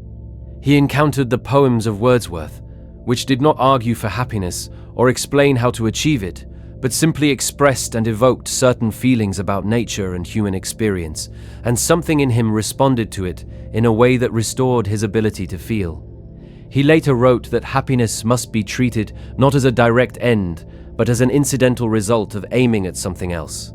When you stop asking, "Am I happy?" and start asking, "Am I doing something that matters?" happiness sometimes shows up uninvited. Viktor Frankl, the psychiatrist who survived the Nazi concentration camps and wrote about it in Man's Search for Meaning, arrived at a similar conclusion from a far darker starting point. He observed that the prisoners who survived the camps psychologically were generally not those who focused most intently on their own survival and well-being, but those who had something outside themselves to live for. A person to return to, a work to complete, a meaning to fulfill. The people who turned inward and focused entirely on their own suffering and survival were often the ones who collapsed first. Meaning, not happiness, was what kept people functioning. Frankl called this the self-transcendence of human existence. Human beings are not primarily pleasure-seeking machines who also happen to create meaning occasionally. They are meaning-seeking creatures who experience pleasure and happiness as side effects of living meaningfully. When you reverse the relationship and make happiness the primary aim, you disrupt the mechanism through which it actually arises. The psychological research on this is consistent with the philosophical observation. Studies examining what makes people report high well-being consistently find that the correlation is stronger with engagement, purpose, and meaningful relationships than with the deliberate pursuit of pleasure or positive feelings. People who try to feel good tend to feel less good than people who are absorbed in doing something they care about and who stop to notice afterward that they felt good while doing it. One explanation for this is what psychologists call the hedonic treadmill, which is the observation that people return to a relatively stable level of happiness after both positive and negative life events. Winning the lottery and becoming paraplegic both produce large short-term shifts in reported well-being that mostly dissipate within a year or two. People adapt. The thing they thought would make them permanently happy stops producing the same response once it becomes the new baseline. If happiness adapts away no matter what you acquire or achieve, then the direct pursuit of it becomes a race you cannot win. You get the thing, you feel the happiness briefly, the happiness fades, and now you need the next thing. The pursuit is endless, not because the goal is wrong, but because the mechanism that generates happiness is not designed to be satisfied by the accumulation of satisfying things. It is designed to keep you moving, keep you engaged, keep you oriented towards something. What the paradox of hedonism ultimately suggests is that the relationship between wanting and getting and feeling good is more complicated than the model most people carry. The model says, you figure out what will make you happy, you pursue it, you get it, you feel happy. The paradox says that model breaks down specifically when happiness is the thing being pursued rather than being a consequence of pursuing something else. When happiness is the goal, the very fact of wanting it and monitoring whether you are achieving it interferes with the process by which it arises. Whether this means you should stop caring about your own happiness or just stop making it the direct object of your efforts is a question the paradox raises without fully answering. What would your life look like if you stopped asking whether you were happy and started asking only whether you were absorbed in something that mattered to you? And is there a difference between those two orientations that you could actually feel, or do they always end up pointing at the same things? There is a version of the paradox of hedonism that shows up specifically in the experience of anticipation and arrival. Most people have noticed that wanting something and getting it are often very different experiences. The wanting can sustain itself across weeks or months, vivid and energizing, pulling you forward. The getting tends to be shorter and quieter, and then it is over, and the wanting has to find a new object. Psychologists call the wanting phase incentive salience, and it is driven by dopamine systems in the brain that are specifically calibrated to motivate behavior toward goals rather than to produce satisfaction at the goal. The dopamine spike associated with anticipation and pursuit is often larger than the response to actually receiving the reward. The brain is, in some sense, more interested in the chase than the catch. This is not a design flaw in any simple sense. A brain that was maximally satisfied by achieving each goal would stop being motivated to pursue new ones, which would be a serious problem for a creature that needs to keep eating, keep reproducing, keep solving new problems. The slight chronic dissatisfaction that comes from never being fully satisfied is what keeps the system running. Whether it is what keeps you happy is a different question. Buddhists have been pointing at something like this for over 2,000 years through the concept of tanha, which translates roughly as craving or thirst. On the Buddhist analysis, suffering arises not from the world being bad, but from the mind's habit of reaching toward what is pleasant and away from what is unpleasant, a habit that creates suffering regardless of whether the reaching succeeds. The solution is not to get better at reaching, but to change your relationship to the reaching itself. Whether that is practically achievable for most people in ordinary life, rather than through dedicated contemplative practice, is something Buddhism has somewhat varying answers to. What is consistent across the tradition is the recognition that the direct pursuit of pleasant states tends to produce the opposite of what it is seeking, which is exactly the paradox Mill and Frankl arrived at from different directions. Arthur Schopenhauer, whose pessimistic philosophy appeared earlier in this series, saw the same mechanism but interpreted it more darkly. He believed the will, the fundamental striving force he thought underlay all of existence, was inherently insatiable, and that any satisfaction was only temporary relief that would be followed by new desire. On his view, the paradox of hedonism is not a design flaw or a correctable pattern, but an essential feature of what it is to be a desiring creature. No reorientation toward meaning would fix it. The wanting would always replenish itself. Whether Schopenhauer was right about the mechanics while being wrong about the implications, or whether he was right all the way through, is something the paradox does not settle. What it does settle is that treating happiness as a thing you can go get through sufficiently determined effort is a strategy that consistently fails in ways that are predictable enough to have been independently identified by philosophers, psychologists, and religious traditions across centuries and cultures. When was the last time you were genuinely absorbed in something without monitoring whether you were happy while doing it? And looking back on it now, were you? And does the fact that you were not watching for it tell you anything about why it worked? The Potato Paradox. You have 100 pounds of potatoes. Someone tells you they are 99% water. You leave them out overnight and come back in the morning. Now they are 98% water. You pick them up expecting them to weigh roughly the same, maybe a pound or two lighter.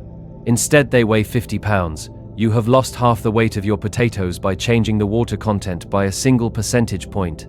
This is not a trick, and it is not wrong. The mathematics are completely correct, and the result is genuinely that dramatic. Most people, when they first hear this, refuse to believe it and want to check the numbers themselves. When they do check, they find the result holds exactly, which makes the disbelief worse rather than better, because now they are forced to accept something that still feels impossible. Here is how it works. 100 pounds of potatoes that are 99% water means 99 pounds of water, and 1 pound of solid matter, the starches and fiber, and everything that is not water. That 1 pound of solid matter is a fixed quantity. When the potatoes dry out, the solids do not go anywhere. What changes is only the water. Now the potatoes are 98% water, which means the solid matter, still that same 1 pound, now makes up 2% of the total weight. If 1 pound is 2% of the total is 50 pounds. The solid anchor that barely registered before has doubled in its proportional share, and because the proportional share doubled while the solid itself stayed fixed, the total weight had to halve. What makes this so hard to absorb intuitively is that we tend to reason about percentages in additive terms when they are actually multiplicative. Losing 1 percentage point of water content sounds like losing 1% of the weight, but that is not what percentage water content means. It means the ratio of water to total weight. And when you change that ratio while holding the non-water portion constant, the total weight has to shift by an amount that is far out of proportion to the change in the percentage. The potato paradox is sometimes called the potato problem or the rotten potato problem, though the potatoes in the original formulation are not rotten, just drying out. It belongs to a class of mathematical surprises involving percentages and ratios that catch people off guard because percentages feel like absolute quantities when they are actually relational ones. A percentage describes a relationship between two things, and changing that relationship has effects that ripple through the numbers in ways that resist everyday intuition. Similar paradoxes appear in other contexts involving percentages. If a stock drops 50% and then rises 50%, you have not broken even. You have lost 25%. If you cut prices by 20% to increase sales and want to restore the original price later, you cannot raise prices by 20%. You have to raise them by 25%. Percentage changes do not cancel each other out the way they appear to, because each percentage is calculated from a different base. The potato paradox is the most visceral version of this, because the numbers are so extreme and the scenario so concrete. 100 pounds becomes 50 pounds overnight. No magic, no missing potatoes, no scale malfunction, just a 1-point shift in water percentage and half your potatoes are effectively gone. What the paradox reveals, beyond the specific calculation, is something about how unreliable intuition is as a guide to anything involving percentages and ratios. Most people navigate daily life making percentage estimates constantly, about prices, about risks, about probabilities, about how much something has changed. And most of the time, those estimates are rough enough that the errors do not matter. But when precision matters, when you are making a decision based on a 1 percentage point difference in something, the potato paradox is a reminder that a 1-point difference can produce a 50% change in the thing you actually care about. Whether you find this alarming or just interesting probably depends on how many percentage-based decisions you make and how carefully you have been examining the base assumptions embedded in them. The next time someone tells you something changed by 1%, it might be worth asking 1% of what? Because the answer to that question changes everything about what the number actually means. Consider what happens when you apply potato-style reasoning to populations. A disease that affects 1% of a population affects a very different number of people depending on whether you are talking about a city of 1 million or a country of 1 billion. A 1% shift in voter turnout means something completely different in a district of 10,000 versus a nation of 300 million. The percentage sounds the same. The underlying reality is not even close to the same. Economists and statisticians run into potato-style traps constantly. A 1 percentage point change in the unemployment rate sounds modest and similar each time it happens. but a change from 5% unemployment to 4% represents a 20% decrease in the number of unemployed people.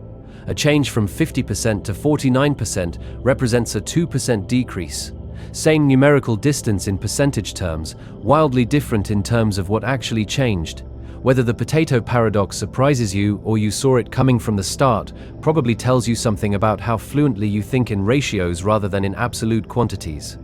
Most people think primarily in absolute quantities and translate to ratios only when forced to, which means most people are susceptible to exactly the kind of surprise the potatoes deliver. The potatoes do not lie, they just sit there, half as heavy as they were, waiting for you to do the math correctly. And when you do, the number that comes out is correct, and yet it still feels like something has gone wrong somewhere that you cannot quite locate. If you found out that one of the percentage-based assumptions underlying an important decision in your life was off by a single point, how confident are you that you would know what that actually meant for the outcome? And is the answer to that question more or less reassuring than you expected it to be? There is a version of the potato logic that shows up in conversations about inequality in economic data that is worth sitting with. When economists say that the top 1% holds 40% of national wealth, most people process that as a large number and move on.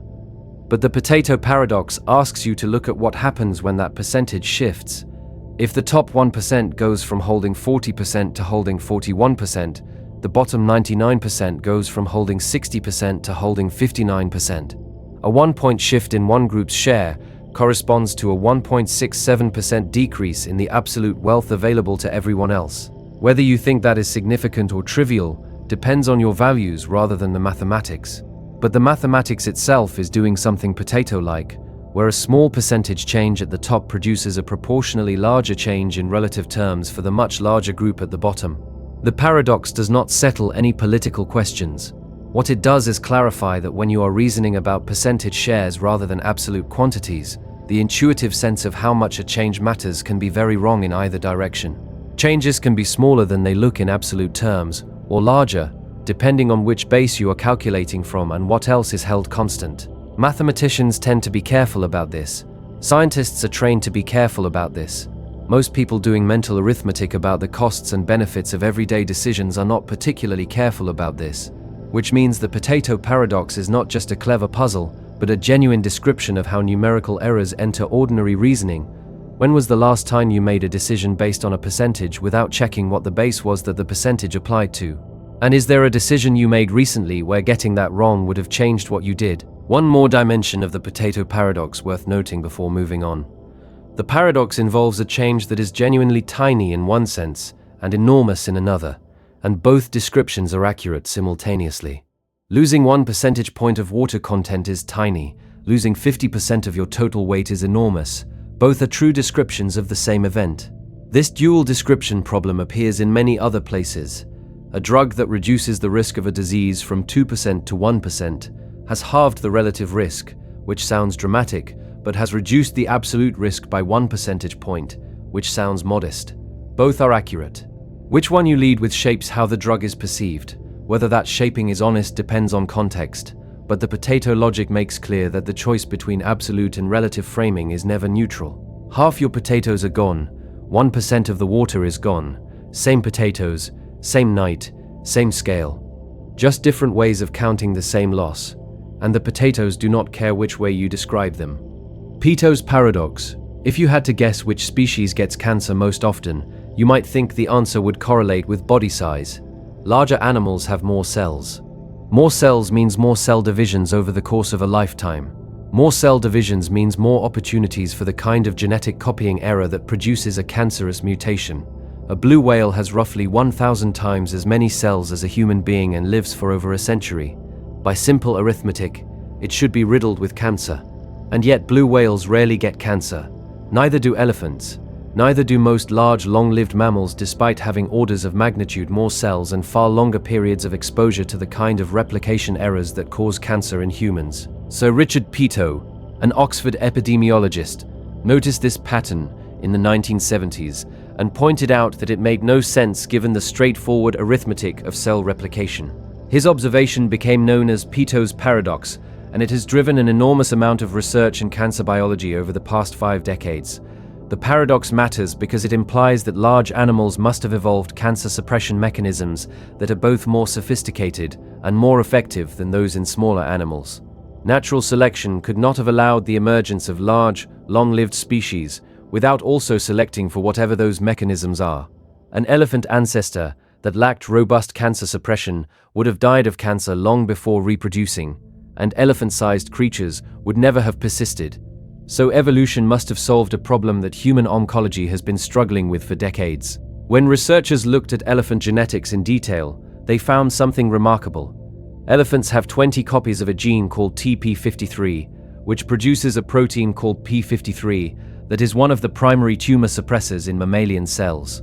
Humans have only 2 copies. When P53 detects DNA damage in a cell, it triggers the cell to repair the damage or destroy itself rather than replicate. With 20 copies, elephants appear to be far more aggressive about detecting and eliminating potentially cancerous cells than humans are. Whales turned out to have their own solutions, different from elephants but equally effective. Researchers found that certain whale species have uniquely configured immune systems and DNA repair mechanisms that appear tuned to suppress cancer across a body that is vast in both size and lifespan. The specific mechanisms are still being worked out, but the pattern is clear. Big, long-lived animals evolved multiple independent solutions to the cancer problem that small, short-lived animals never needed. What makes Peto's paradox particularly interesting from a medical standpoint is the implication that nature has already solved problems that cancer researchers have been trying to crack for generations. Finding out exactly how elephants and whales suppress cancer across billions of cells over decades of life could provide direct leads for cancer treatment in humans. If you can identify which proteins and pathways are doing the suppression work in a blue whale, you have a candidate mechanism for something that evolution has already proven works in a living system at scale. Research programs explicitly motivated by Peto's paradox have been running since at least the 2010s. The Peto's paradox problem has become one of the more productive intersections between evolutionary biology and oncology, producing findings about P53, telomere management, and immune surveillance that researchers are actively trying to translate into therapeutic targets. Whether any of these leads will produce effective treatments is genuinely unknown. The history of cancer research is littered with promising leads that did not translate from animal models to human medicine. But the whale and elephant mechanisms are not animal models in the usual sense. They are solutions that evolved specifically for large, long-lived mammalian bodies, which is much closer to the problem of human cancer than the mouse models that dominate laboratory cancer research. There is something slightly strange about the situation. We have spent decades trying to understand cancer well enough to treat it, while living on a planet where some of the largest animals have evolved extraordinarily effective cancer suppression, and mostly did not get around to writing anything down about it. The blueprints exist in elephant and whale genomes. Reading those blueprints and understanding what they mean is the challenge. Peto's paradox is also a reminder that absence of evidence is not evidence of absence when it comes to cancer in wild animals. Part of why we did not notice for so long that large animals rarely get cancer is that wild animals that develop cancer usually die quietly in the wilderness without anyone performing an autopsy. The epidemiology of cancer in wild populations is still very incomplete. What Peto noticed in the 1970s was a theoretical gap between what should be happening and what was observed, and subsequent research has largely confirmed and deepened the paradox rather than explaining it away. If the mechanisms that protect blue whales from cancer could be understood well enough to replicate, what would that mean for how you think about the relationship between evolutionary biology and human medicine? And does it change anything about how you feel about cancer research to know that some of the most promising answers might be sitting in the genome of an animal that has been swimming the ocean for tens of millions of years? The naked mole rat is worth mentioning here because it represents the opposite end of the size spectrum from elephants and whales, and yet also appears on the list of animals with unusually low cancer rates. Naked mole rats are tiny, about the size of a large mouse, and yet they live for up to 30 years, roughly 10 times longer than mice of similar size, and are extraordinarily resistant to cancer.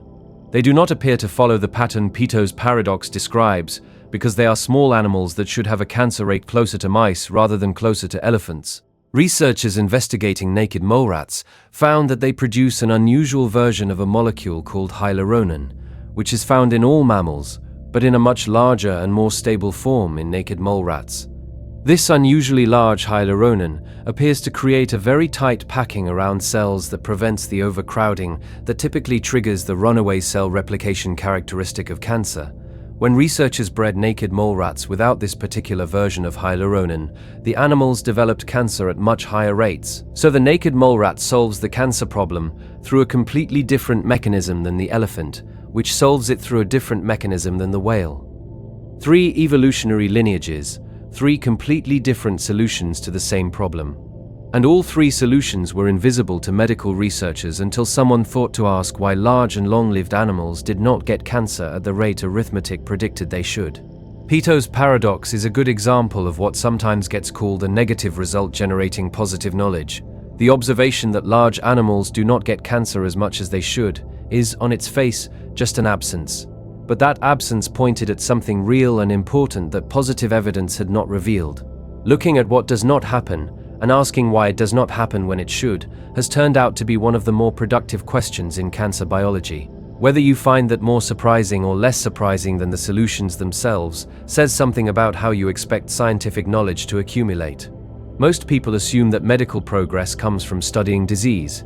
Peto's paradox is a case where significant progress came from studying something that looked, from a certain angle, like the absence of disease in creatures that had every reason to be full of it. One more thing about Peto's paradox that tends to get lost in the oncology discussion. The paradox is fundamentally about scale and evolutionary pressure. Large animals exist because natural selection found ways to manage the increased cancer risk that comes with large bodies. But the mechanisms it found are not generalizable to all possible large bodies. They are solutions to the specific problem of managing cancer in the evolutionary context of each lineage. Evolution is a brilliant engineer that keeps no records and explains nothing. Peto's paradox found the output, and now researchers are trying to reverse engineer the process. Whether they will succeed, and on what timeline, is genuinely uncertain. But the question would not have been asked without someone first noticing that blue whales should have far more cancer than they do, and then sitting with the discomfort of not knowing why they do not. What other absences in biology might be pointing at important mechanisms nobody has thought to look at yet? Blue whales have been swimming the ocean for millions of years, carrying those answers in their genome. Nobody knew to ask the question until Peto did. The Raven Paradox. All ravens are black. You have been tasked with confirming this claim. How do you go about it? The obvious method is to go out and look at ravens. Each black raven you find is evidence that supports the claim. If you find a raven that is not black, the claim is false. So you observe ravens, note their colors, and accumulate evidence in favor of or against the hypothesis. Now consider the logically equivalent form of the same statement. Everything that is not black is not a raven. This is a standard logical transformation. If all ravens are black, then anything that is not black cannot be a raven. The two statements have exactly the same logical content. Now apply the same evidentiary logic to the equivalent statement. If you are confirming that everything that is not black is not a raven, then each non-black non-raven you find is evidence in favor of the claim. A red apple is not black and not a raven. A green leaf is not black and not a raven. A white shoe is not black and not a raven. Each of these objects, sitting in your living room, constitutes evidence that all ravens are black. This is the Raven Paradox, or Hempel's Paradox, named after philosopher Carl Hempel, who published it in 1945. And it is genuinely strange because it seems to show that observing a red apple in your living room provides evidence about the color of birds you have never seen. Most people's immediate reaction is that this is absurd and that something must be wrong with the logic. But finding the specific error is harder than it looks. The logical equivalence between all ravens are black and everything non-black is non-raven is valid. The principle that evidence for a hypothesis is also evidence for any logically equivalent hypothesis is standard scientific reasoning. So where does the absurdity come from? Hempel himself believed the paradox was only apparently paradoxical. His view was that a red apple really does provide evidence that all ravens are black, but the evidence is so minuscule as to be negligible in practice. The universe contains vastly more non-black things than ravens, so each non-black, non-raven eliminates one item from the set of potential counterexamples to the claim. A red apple tells you that at least this particular red thing is not a raven, which marginally increases the probability that all ravens are black, even though the increase is so small as to be practically worthless. On this view, the paradox dissolves once you think carefully about degrees of evidence rather than treating confirmation as binary. Yes, the apple is technically evidence, but it is evidence of a quality so low that calling it confirmation would be misleading in practice. Others have disagreed with this resolution.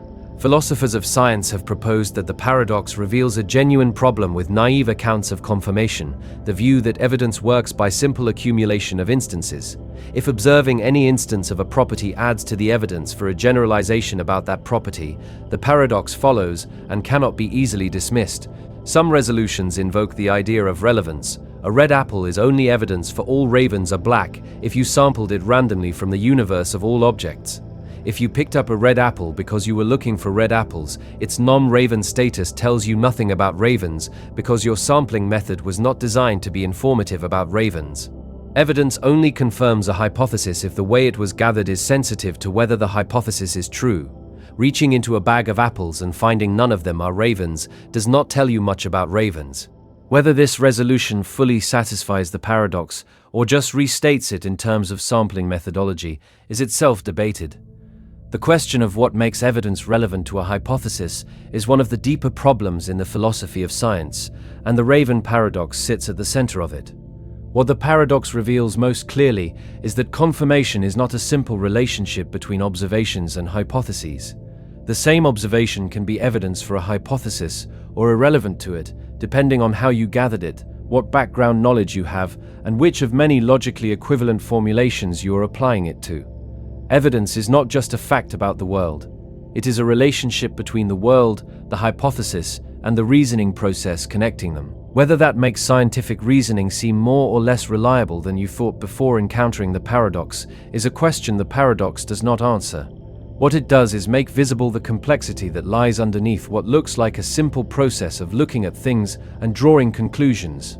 If observing a red apple is technically evidence that all ravens are black, what else are you providing evidence for right now, just by looking around the room you are in? And is the evidence you are generating doing anything, or does evidence only do something when someone is paying attention to it? Patrick Mayer, a philosopher of science who spent considerable time on the Raven paradox, argued that the paradox exposes a distinction between two types of confirmation that naive accounts conflate. He called them absolute confirmation and incremental confirmation. Absolute confirmation is the relationship between a piece of evidence and a hypothesis considered on its own. Incremental confirmation is the degree to which evidence raises the probability of a hypothesis relative to what it was before the evidence was gathered. On Maher's analysis, a red apple incrementally confirms all ravens are black, but only by an amount so tiny that it is meaningful only in an extremely rigorous probabilistic sense.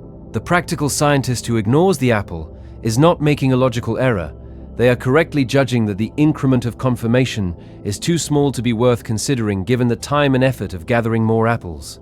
The paradox then becomes a lesson about not confusing incremental and absolute confirmation, or about not treating confirmation as a binary property when it is actually a matter of degree. Whether that lesson is obvious or interesting depends on how carefully you were thinking about confirmation to begin with.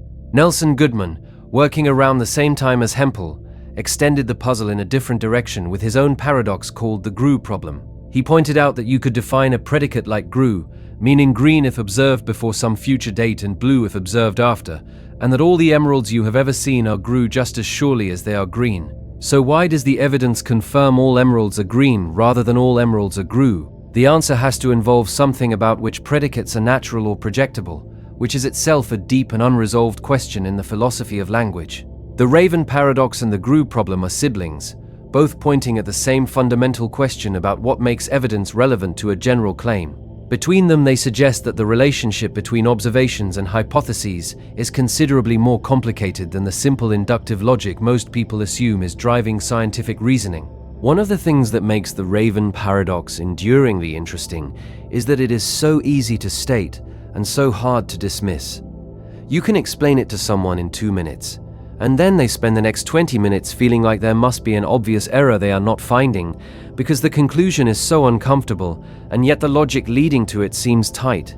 What would it change about how you gather and evaluate evidence in your own life if you took seriously the idea that the relevance of evidence to a conclusion depends on more than just whether the evidence is logically consistent with the conclusion? And is there evidence you have been treating as confirmation that might be closer to a red apple than you have been assuming? There is also a practical dimension to the Raven paradox that gets overlooked in the philosophical treatments. Most people do not think carefully about what counts as evidence for their beliefs in daily life. They accumulate confirming instances, notice them, and feel more confident. They tend to overlook disconfirming instances or explain them away. The paradox is partly a reminder that not all confirming instances are created equal, and that the structure of how you gathered your evidence matters as much as what the evidence says. A person who has only ever met ravens in a particular region has evidence about ravens in that region, not about all ravens everywhere. The generalization they have confirmed is narrower than the one they believe they have confirmed. The difference between those two is invisible if you are only counting confirming instances and not asking where they came from and what sampling process produced them. Red apples, it turns out, are the least of our evidentiary problems. The sampling biases built into ordinary experience are more consequential than any logical argument about non-black non-ravens. But the paradox makes the logical structure visible in a way that is much harder to see in messier real-world cases. And a black raven sitting in a tree somewhere, unobserved, is neither confirming nor disconfirming anything for anyone who has not gone to look, which is either a perfectly ordinary fact about birds or a small philosophical problem, depending on what you thought evidence was. The Observer's Paradox. William Labov, the sociolinguist who pioneered the study of language variation, identified a problem at the heart of his field in the 1960s that he could not find a clean solution to. He called it the Observer's Paradox. When you want to study how people speak in ordinary everyday situations, you have to observe them. But the act of observing them changes how they speak. People who know they are being studied produce more formal, more careful, more self-conscious speech than they would produce if they thought no one was listening. The very act of paying attention to the phenomenon you want to study transforms the phenomenon you wanted to study. Labov's specific focus was on the natural vernacular, the speech patterns people use when they are most at ease and not thinking about how they sound. His research showed that this kind of speech contains systematic features, regular patterns of variation, that tell you things about community membership, social identity, and linguistic change that formal speech does not show.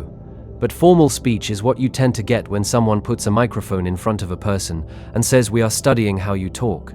The natural vernacular retreats the moment the observer appears. His various workarounds were creative but imperfect. He conducted some interviews where he asked people to narrate a moment when they thought they were about to die, on the theory that the emotional intensity of recalling that experience would pull speakers out of their careful formal register and into more natural speech patterns. He was mostly right. The narrative sections of those interviews produced more natural speech. But even then, the effect was partial and variable, because the speaker knew they were in a study even when recalling the near-death experience. The observer's paradox appears in forms far beyond linguistics. Any research methodology that requires the researcher to be present in the situation being studied faces some version of it. Anthropological fieldwork, where a researcher embeds in a community to understand how that community functions, changes the community by the fact of embedding. The anthropologist becomes a social actor in the community they are studying. Their presence shifts relationships and behaviors, and what they observe is always in part a response to their own presence. Medical research faces a version of it called the Hawthorne effect, named after a series of experiments at a factory in the 1920s and 1930s, where researchers found that productivity improved not because of any specific change they introduced, but apparently because workers knew they were being observed. The act of paying attention to performance seemed to improve performance, which made it very difficult to isolate what was actually causing the improvements the researchers were trying to measure. Psychology is particularly susceptible. When you put a human subject in a psychology experiment, you have created an artificial situation that is by definition unlike the situations in which the behaviors you care about naturally occur. Human beings in psychology experiments know they are in psychology experiments. They behave in ways that are shaped by their understanding of what psychology experiments are, what researchers expect, and what it means to be a good participant. Whether what you observe in that setting generalizes to what happens when people are not in psychology experiments is one of the deeper problems in the field. What makes the observer's paradox philosophically interesting beyond its methodological implications is what it says about the relationship between attention and reality. At the human scale, many things that exist in some sense do not exist in a stable, observable form. The natural vernacular exists when no one is listening for it. Spontaneous behavior exists when no one is watching for it. Communities function in ways they do not function when an anthropologist is taking notes. The act of formalizing and observing seems to interfere with a whole class of phenomena that only occur under conditions of informality and inattention. Quantum mechanics has something structurally similar in the measurement problem, where observation seems to affect what is being observed. Whether there is a deep connection between the observer's paradox in social science and the measurement problem in physics, or whether the similarity is just structural, is a question that sits at the intersection of physics, philosophy, and the sociology of knowledge. Whether any of these paradoxes can be fully resolved is unclear. What they share is the insight that the boundary between the observer and the observed is not as clean as the model of objective observation assumes. What you see is always shaped in part by the fact that you are looking. What would you behave like if you were completely certain that no one, including you, was watching or evaluating? And is that version of yourself the one you think of as real? Or is the observed version the real one? Labov eventually developed some partial solutions to the observer's paradox that became standard in sociolinguistic fieldwork. Long-term immersion in a community, where the researcher becomes a familiar presence whose observational role fades into the background, reduces the effect somewhat. Analyzing recordings that were not made for research purposes, speech produced in everyday situations captured incidentally, gets closer to natural speech. And analyzing peer group dynamics within communities, where speakers interact primarily with each other rather than with the researcher, produces more natural patterns than one-on-one interviews with an outsider. None of these solutions fully eliminate the paradox. They manage it rather than resolve it. The observer always has some effect. The question is how to reduce that effect enough that the remaining signal is interpretable, which requires assumptions about what the effect is and how to correct for it that are themselves uncertain. What is interesting about the partial solutions is what they reveal about the paradox itself. The observer's paradox is not an all-or-nothing phenomenon. The degree to which observation changes the observed varies with the duration of observation, the salience of the observer to the observed, the social relationship between them, and the nature of what is being observed. Very habitual, automatic behaviors tend to be less susceptible than deliberate, self-conscious ones.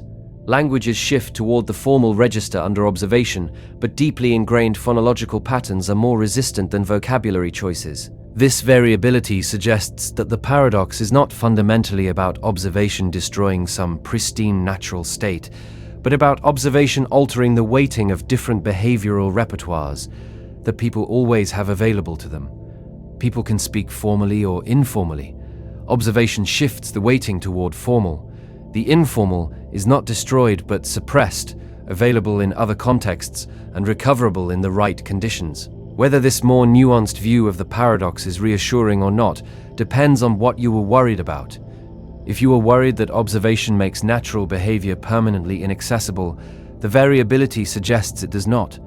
If you are worried that the behavior you observe under any conditions of observation is systematically different from behavior in the absence of observation, the variability does not help because you still do not know the direction and magnitude of the shift for any given situation. What the observer's paradox ultimately asks you to consider is whether there is a version of yourself that only exists when no one is paying attention to it, and whether that version is more or less real than the versions that exist under observation. Most people intuitively feel that the unobserved self is more genuine, the authentic substrate, that the observed self is a performance layered over. Whether that intuition reflects something real about the structure of the self, or whether it is itself a product of the same observational self-consciousness the paradox is pointing at, is not something the paradox settles. You are being observed right now, in some sense, by yourself, since reading involves a kind of attention that is its own form of observation. Whether the fact of noticing that changes how you are processing what you are reading is a smaller version of the same problem Labov ran into with his microphone. and whether the answer to the question at the end of this chapter would be the same if you answered it without thinking about it as a question at all. Labov spent his career navigating the paradox rather than solving it. His work produced some of the most detailed descriptions of language variation ever assembled, gathered despite an unsolvable methodological problem. The paradox did not stop him. It just made every finding contingent on careful argument about why the observation effect in this specific case was small enough not to distort the pattern he was claiming. That kind of careful contingency is what good work looks like when it encounters a problem it cannot eliminate.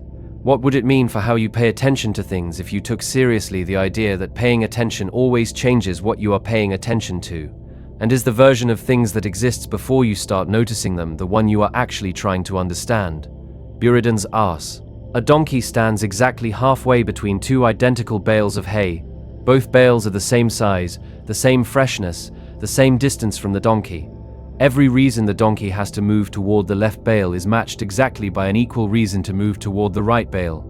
Since there is no reason to prefer one over the other, and since the donkey is a rational creature that acts only when it has a reason to act, the donkey stands perfectly still, and it starves to death. Jean Buridan was a 14th century French philosopher and logician who is associated with this paradox, though the scenario itself predates him by centuries and appears in Aristotle in a slightly different form. The version involving a donkey became the standard illustration of what happens when you apply a strict principle of sufficient reason to a perfectly symmetric choice situation. The principle of sufficient reason, associated most strongly with Leibniz, says that nothing happens without a reason.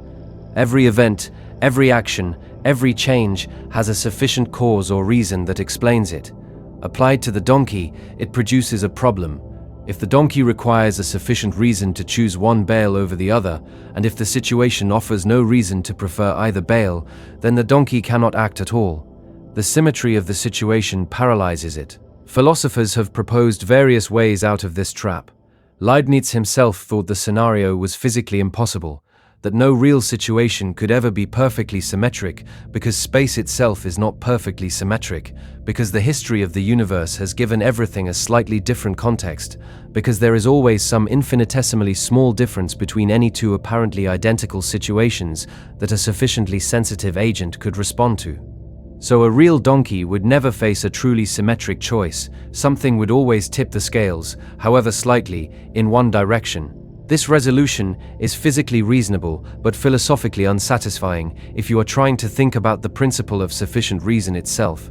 Leibniz is saying the paradox cannot arise in practice, not that the principle of sufficient reason handles it coherently when it does arise.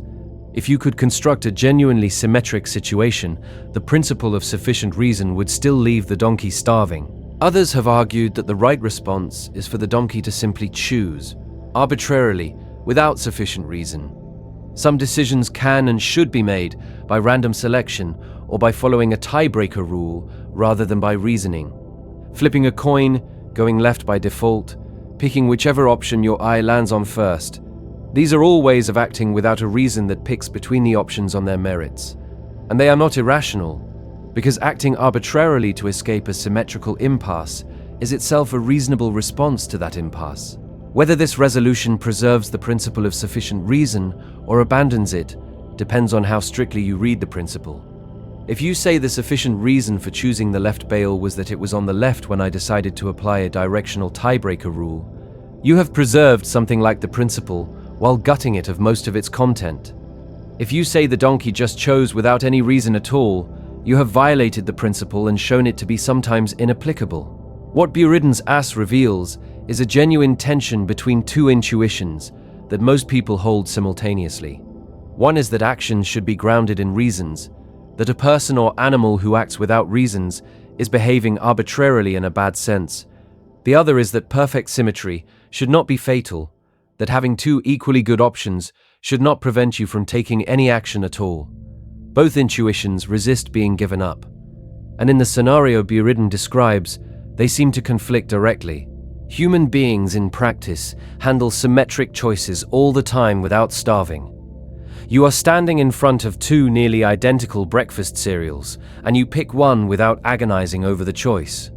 You are choosing between two roughly equivalent routes to work, and you go the way you went yesterday without much deliberation.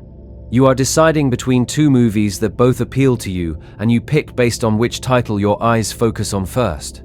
None of this is paralyzing.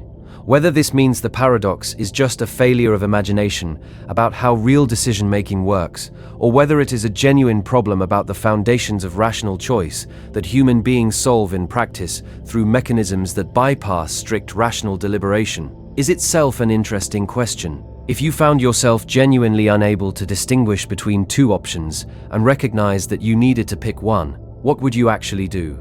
And does the fact that you would do something rather than standing frozen tell you something about what reason actually is, and whether it is the only thing that determines your choices? There is a version of Buridan's ass that appears in moral philosophy that is considerably more serious than the choice between hay bales. Suppose you are in a situation where two people need help, and you can only help one of them. Both need the same kind of help, to the same degree, and you have no relationship with either of them that would give you reason to prefer helping one over the other. You have a symmetric moral choice. Bernard Williams, the British moral philosopher, argued that in cases like this, you should just pick one and help them, and the best justification for your choice is simply that you had to choose, and this is the one you chose. He called this the famous one thought, too many problem. If you stand in front of two drowning strangers and you spend time deliberating about which one has a better claim on your help, you have taken one thought too many. The right response is to jump in and pull one of them out, chosen by whatever mechanism gets you moving fastest. Williams was arguing partly against moral theories that demand full justification for every action, on the grounds that in certain symmetric situations, the demand for justification leads to paralysis that is worse than any possible choice you could make. But he was also making a point about the relationship between reasons and action. Sometimes the best reason for doing something is simply that doing something was required, and this is what you did. Not every choice needs to be optimal. Sometimes it only needs to be made. Derek Parfit, responding to Williams and related problems, explored what happens when you apply strict impartiality across symmetric cases involving large numbers. If you have equal reason to help any of 1,000 equally needy strangers and can only help one, do you need a reason to pick this particular stranger rather than any of the others? And if so, what is that reason, and where does it come from? Parfit thought these questions revealed something real and important about the limits of impartial moral reasoning in situations where the demand for reasons cannot be fully satisfied. Whether the limits are a problem for the moral theory or a feature of what morality is actually like in complex symmetric situations is something philosophers continue to disagree about. What makes Buridan's ass philosophically durable is that it is the simplest possible version of a problem that appears in many forms. Symmetric choices, perfectly balanced reasons, situations where any response would be equally well justified or unjustified. Real life rarely produces pure versions of these, but it produces approximations of them constantly, and how you handle those approximations says something about whether you think reasons are the only thing that should move you. The donkey starving to death is the dramatic version. The less dramatic version is just a person standing at a fork in the road for slightly too long, knowing that both ways are equally fine, unable to start moving until something outside deliberation, a sound, a breeze, a foot that begins moving before the decision is finalized, makes the choice for them. What is the last decision you made that you could not fully justify by reasons and just made anyway? And did it matter which way you went, or does the fact that you went count for more than which direction you chose? Quantum mechanics offers a footnote. At the subatomic level, genuine symmetry produces genuinely random outcomes. A particle with equal probability of going left or right does not deliberate. It simply goes one way, determined by quantum randomness rather than by any reason that picks one direction over the other. The principle of sufficient reason does not hold at the quantum level in the way Leibniz imagined. Buridan almost certainly did not mean the paradox as a serious claim that donkeys starve in symmetric environments. What the extreme case reveals is that strict rational deliberation requires more than situations can always provide. Something else has to do the work when reasons run out. Whether that something is a supplement to reason or a replacement for it remains a question the paradox raises without settling. The donkey could not act without a reason. You almost certainly can. Whether acting arbitrarily is a feature or a bug in your rationality is a question worth asking. Most people never get to it, because they are already moving before the deliberation finishes. The Sorites Paradox. One grain of sand does not make a heap. Add another grain, still not a heap. Keep adding grains, one at a time, and at each step, the collection in front of you is not a heap. And then at some point, it is a heap. But when exactly did it become one? There is no grain whose addition transforms a non-heap into a heap. No single grain is decisive, and yet somewhere in the accumulation, something changed. This is the Sorites Paradox, named from the Greek word for heap, soros. Eubulides of Miletus, the same ancient philosopher associated with the Liar Paradox, is credited with formulating it. The argument runs as a chain of conditionals. If a collection of n grains is not a heap, then a collection of n plus 1 grains is not a heap either. One grain cannot make the difference between a heap and a non-heap. Since one grain never makes the difference, no number of grains can accumulate to create a heap, which means heaps do not exist, or cannot be identified, or the concept breaks down under pressure. Most people, encountering the paradox, have the immediate reaction that there must be a cutoff somewhere, even if we cannot identify it precisely. Surely a billion grains of sand is a heap. Surely one grain is not. So there must be some number n at which n grains is not a heap, and n plus 1 grains is a heap. We just do not know what n is. Epistemicists, philosophers who defend this view, argue that our ignorance of the precise cutoff does not mean the cutoff does not exist. Every vague predicate, they say, has sharp hidden boundaries that are part of the meaning of the word, even if speakers cannot access them. We cannot say exactly how many grains constitute a heap, but there is an exact number, determined by the meaning of the word heap, that we simply lack the epistemic access to identify. Timothy Williamson at Oxford has been the most prominent defender of this view, and it has the advantage of preserving classical logic while acknowledging that ordinary speakers cannot always locate the precise boundary. Most people find epistemicism deeply counterintuitive. The idea that the word heap has a perfectly sharp boundary that speakers cannot access feels like solving the problem by postulating a mystery. If the boundary exists but is inaccessible, what work is it doing in our understanding of the word, and how could the meaning of a word contain more precision than speakers can extract from it? Alternative approaches have proliferated. Fuzzy logic, developed by Lotfi-Zadeh in the 1960s, assigns truth values between 0 and 1 to claims rather than restricting them to true and false. On a fuzzy logic account, as you add grains one at a time, the sentence, "this is a heap," moves gradually from having truth value 0 to having truth value 1, passing through all the intermediate values without any sharp jump. There is no grain that makes the difference because the transition is gradual rather than discrete. Whether fuzzy logic resolves the paradox or just redescribes it at a different level is itself contested.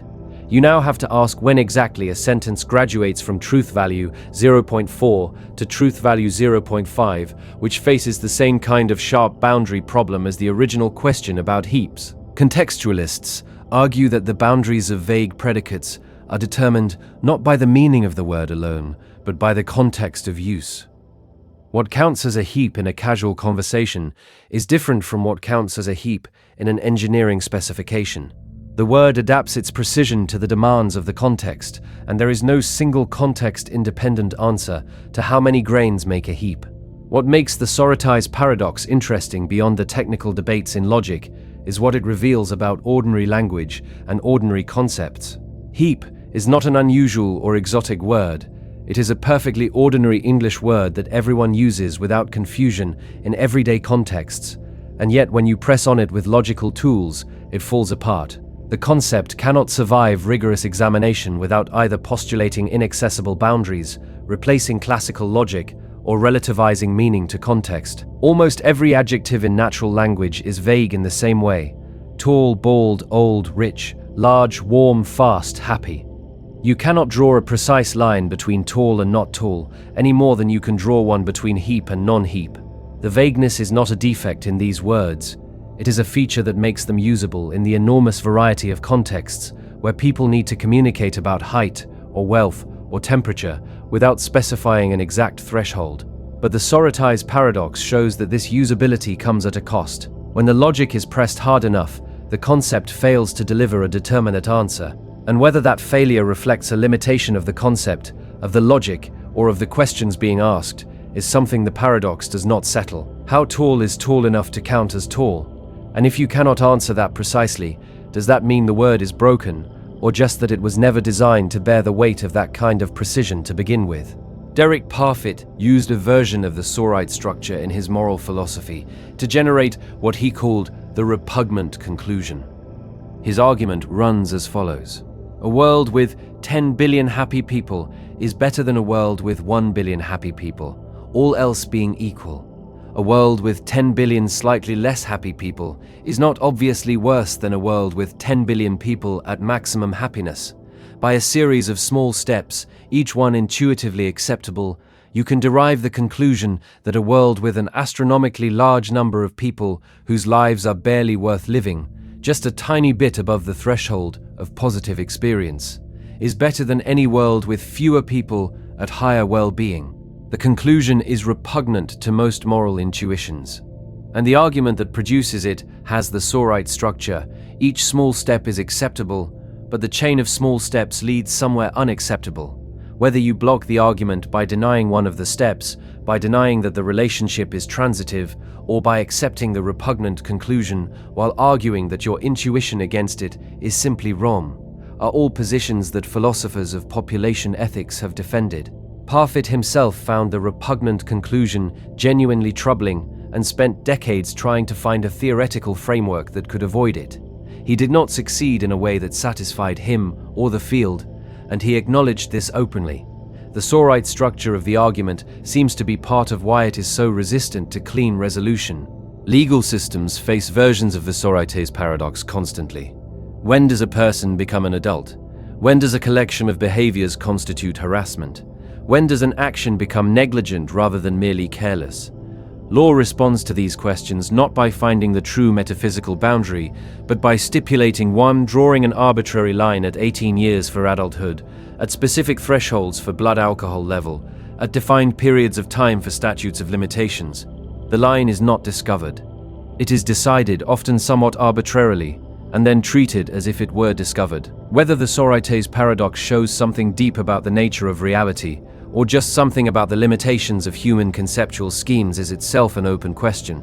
Maybe the world contains genuine borderline cases, situations that are neither definitely heap nor definitely non-heap in some mind-independent sense. Or maybe the world is perfectly precise, and vagueness is entirely a feature of human language and cognition that does not reflect any ambiguity in the underlying reality. What is clear is that the paradox is not going away. Every proposed solution faces its own versions of the same problem at a different level, and every attempt to sharpen a vague predicate into a precise one either stipulates an arbitrary line or inherits a new version of the Sorites at the boundaries of the new precision. When you look at a collection of sand and say with confidence that it is or is not a heap, what is it that you are actually responding to? And does knowing that the concept cannot bear precise examination change anything about how confidently you used it a moment ago? Paul Grice, the philosopher of language known for his work on conversational implicature, would probably say that the Sorites paradox arises partly from pressing language into a role it was not designed to play. Words like heap evolved in contexts where sufficient precision for communication was achievable without sharp boundaries. The expectation that they should provide metaphysically precise boundaries is itself a philosophical imposition, not a requirement of the words themselves. Whether that is a satisfying response to the paradox or just a polite way of saying the problem is not real depends on whether you think logic should be answerable to the ordinary uses of language or whether ordinary language should be held to the standards of logic. Most working logicians want the latter. Most ordinary speakers manage fine with the former, right up until a philosopher asks them how many grains make a heap, at which point they usually admit they do not know, and then they go back to using the word without any problem at all, which might be the most interesting response to the paradox that anyone has come up with. The paradox of tolerance. Karl Popper introduced this idea in 1945, tucked into a footnote of his book The Open Society and Its Enemies. He was writing in the shadow of fascism and thinking carefully about what a tolerant society owes to intolerant movements. What he arrived at was an observation that is more paradox than policy. A society that is tolerant without limit will eventually have its tolerance seized and destroyed by those who are intolerant. If a society extends tolerance to those who actively work to undermine and eliminate tolerance itself, tolerance will not survive. Popper's conclusion was that tolerance, to remain a functioning principle, must include a willingness to suppress intolerant movements when they threaten to overwhelm it. Not as a preferred response or a first resort, but as a logical necessity. A tolerance that cannot defend itself is not a durable tolerance. It is a resource that intolerant forces can consume. What makes this a paradox rather than just a political observation is the structure of the argument. Tolerance is usually framed as an unconditional principle. Either you tolerate or you do not. If you make exceptions for intolerant people, you are being intolerant of intolerance, which sounds like you are violating the very principle you are trying to uphold. And if you apply tolerance unconditionally, you are providing the conditions for its own destruction. Either way, you seem to be doing something inconsistent. Popper's resolution was that the paradox dissolves once you recognize that tolerance is not a principle about all speech and all viewpoints, but about a specific kind of relationship between people in a society. You tolerate people and their right to hold views. You do not necessarily tolerate movements that are dedicated to destroying the conditions that make tolerance possible. Tolerating the person and suppressing the movement are not the same thing, and conflating them is what generates the apparent paradox. Whether this resolution is actually convincing, or whether it is a rationalization for the kind of selective suppression that gets directed at whoever the current majority finds threatening, is itself a serious question. The history of societies claiming to suppress intolerance in defense of tolerance includes some genuinely bad examples of majorities eliminating minority viewpoints under the banner of protecting liberal values. John Rawls, working in the American liberal tradition several decades after Popper, came to a similar conclusion through a different route. He argued that a just society can demand that its members accept certain principles as conditions of participation, and that movements dedicated to undermining those principles can be excluded from the protections those principles provide. Whether this is a principled distinction or a circular one has been debated in political philosophy for decades. What the paradox of tolerance actually does in practice is create genuine difficulties for liberal democratic societies that take both tolerance and self-preservation seriously. When a movement that explicitly advocates for the removal of democratic institutions gains significant support, a democratic society faces the question of whether to let that movement operate normally on the grounds that democratic pluralism requires it, or whether to restrict it on the grounds that democratic self-preservation requires it. Different democracies have answered this differently. Germany's basic law includes what it calls militant democracy provisions, explicit constitutional mechanisms for banning parties and stripping rights from groups that seek to undermine the democratic order. Germany's history with the Nazi Party made this seem like a necessary safeguard. The United States takes a much more speech-protective approach, generally tolerating extremist movements as long as they do not cross into direct incitement of imminent violence. Neither approach has produced unambiguously better results. The German approach requires someone to decide which movements are sufficiently threatening to democratic order to be banned, which concentrates that judgment in institutions that could themselves be captured. The American approach allows extremist movements to operate openly, but relies on democratic culture and civic resistance to prevent them from achieving dominance. What the paradox of tolerance ultimately reveals is that tolerance is not a self-sustaining principle. Like any principle, it exists within a framework of institutions and norms that make it possible. And those institutions and norms can be eroded from within by movements that use the freedoms tolerance provides to undermine the conditions that sustain it. Whether the solution is to build better institutions, to limit tolerance carefully, to trust civic culture, or to accept some risk as the cost of genuine pluralism is not something the paradox settles. What would you be willing to stop tolerating in order to preserve the conditions for tolerance itself? And is there a version of that answer you would trust everyone in your society to give, or does the question reveal something uncomfortable about who gets to decide? There is a version of the paradox of tolerance that operates at the level of individual relationships rather than political systems, and it maps onto the political version in ways that are recognizable once you see them. Most people who value being open-minded and non-judgmental eventually encounter someone in their social or professional life who actively works to undermine those values, who exploits the open-mindedness to advance closed-mindedness, who uses the non-judgment as cover for damaging behavior. The question of what to do with that person is a smaller-scale version of Popper's problem. Continuing to extend open-mindedness to someone who is using it against you and others is not a principled position, but drawing a line and excluding them feels like a violation of the openness you were trying to maintain. Most people, in practice, eventually draw the line somewhere. They just usually feel bad about it, or qualify it heavily, or frame it as something other than what it is. Because openly saying I am no longer tolerant of this feels like an admission that the tolerance was conditional all along, which seems to undermine what the tolerance was supposed to mean. Popper's point is that conditional tolerance is not a contradiction. Tolerance was always going to be conditional on something. The question is what that something is, and who decides when the conditions have been met. For liberal democracies, the question is genuinely hard.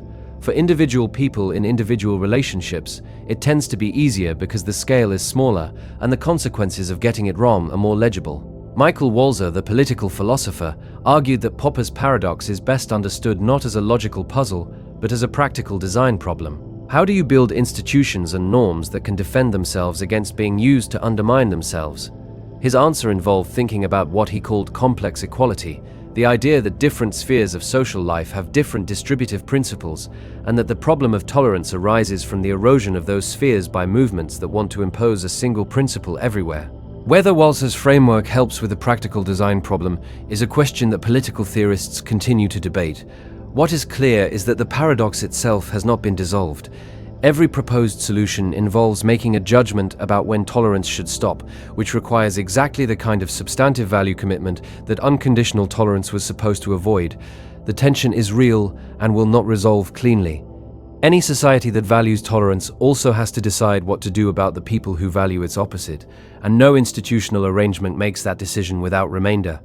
What is the most uncomfortable version of the paradox for you personally, and does your answer change depending on whose intolerance you are imagining needing to suppress? Popper wrote the footnote in 1945, a year of rubble and reckoning across Europe, and he was not writing abstractly. He had watched tolerant societies fail to defend themselves against movements that used the space tolerance created to dismantle tolerance from within.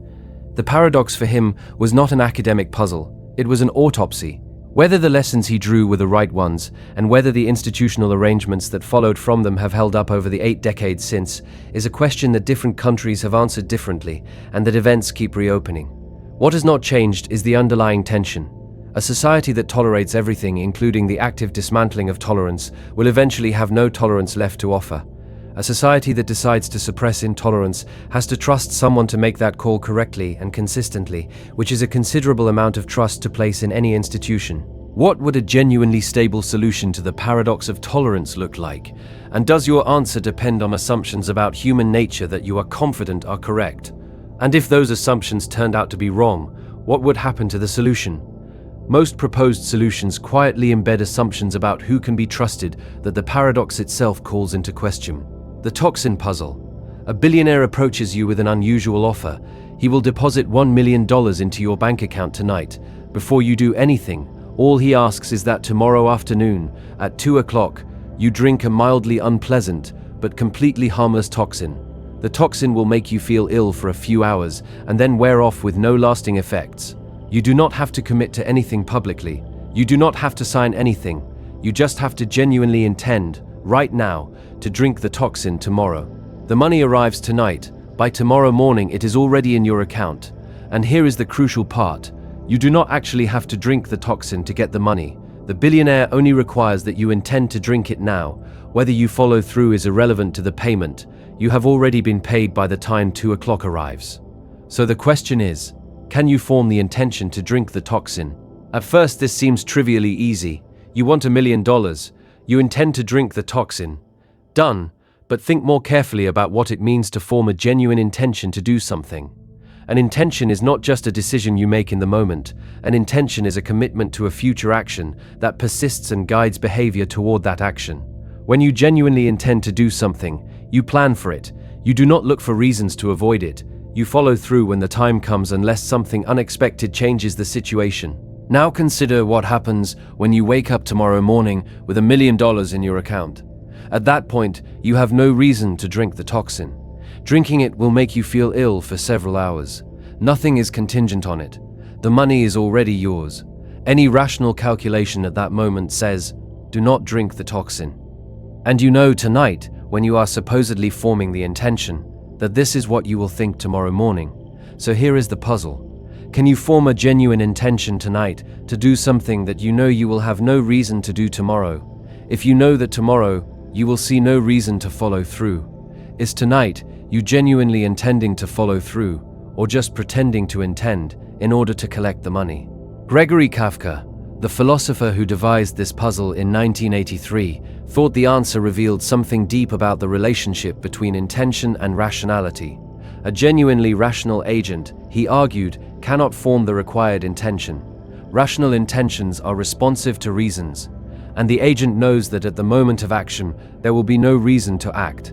So the intention cannot be stable, and an intention you know will not survive until the moment of action is not a genuine intention at all. What makes this a paradox is that the money creates a reason to intend now, but having the money removes the reason to act later. The situation splits rationality against itself. Rational reasoning in the present says form the intention.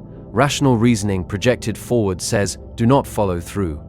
And you cannot form a genuine intention to do something while simultaneously reasoning that you will not do it. Some philosophers have argued that you could solve the problem by making yourself into the kind of person who follows through on intentions regardless of whether later circumstances support doing so. If you have a deep character commitment to keeping your own word to yourself, then the intention you form tonight is one you will honor tomorrow, not because of any external reason, but because that is simply who you are. Whether this is a genuine resolution or just a description of a different kind of person who would not find the puzzle puzzling to begin with is debatable. The puzzle seems to be specifically targeted at agents who reason about their future behavior rather than those who simply have stable character dispositions that override moment-by-moment reasoning. Derek Parfit connected the Toxin Puzzle to broader questions about the rationality of commitment.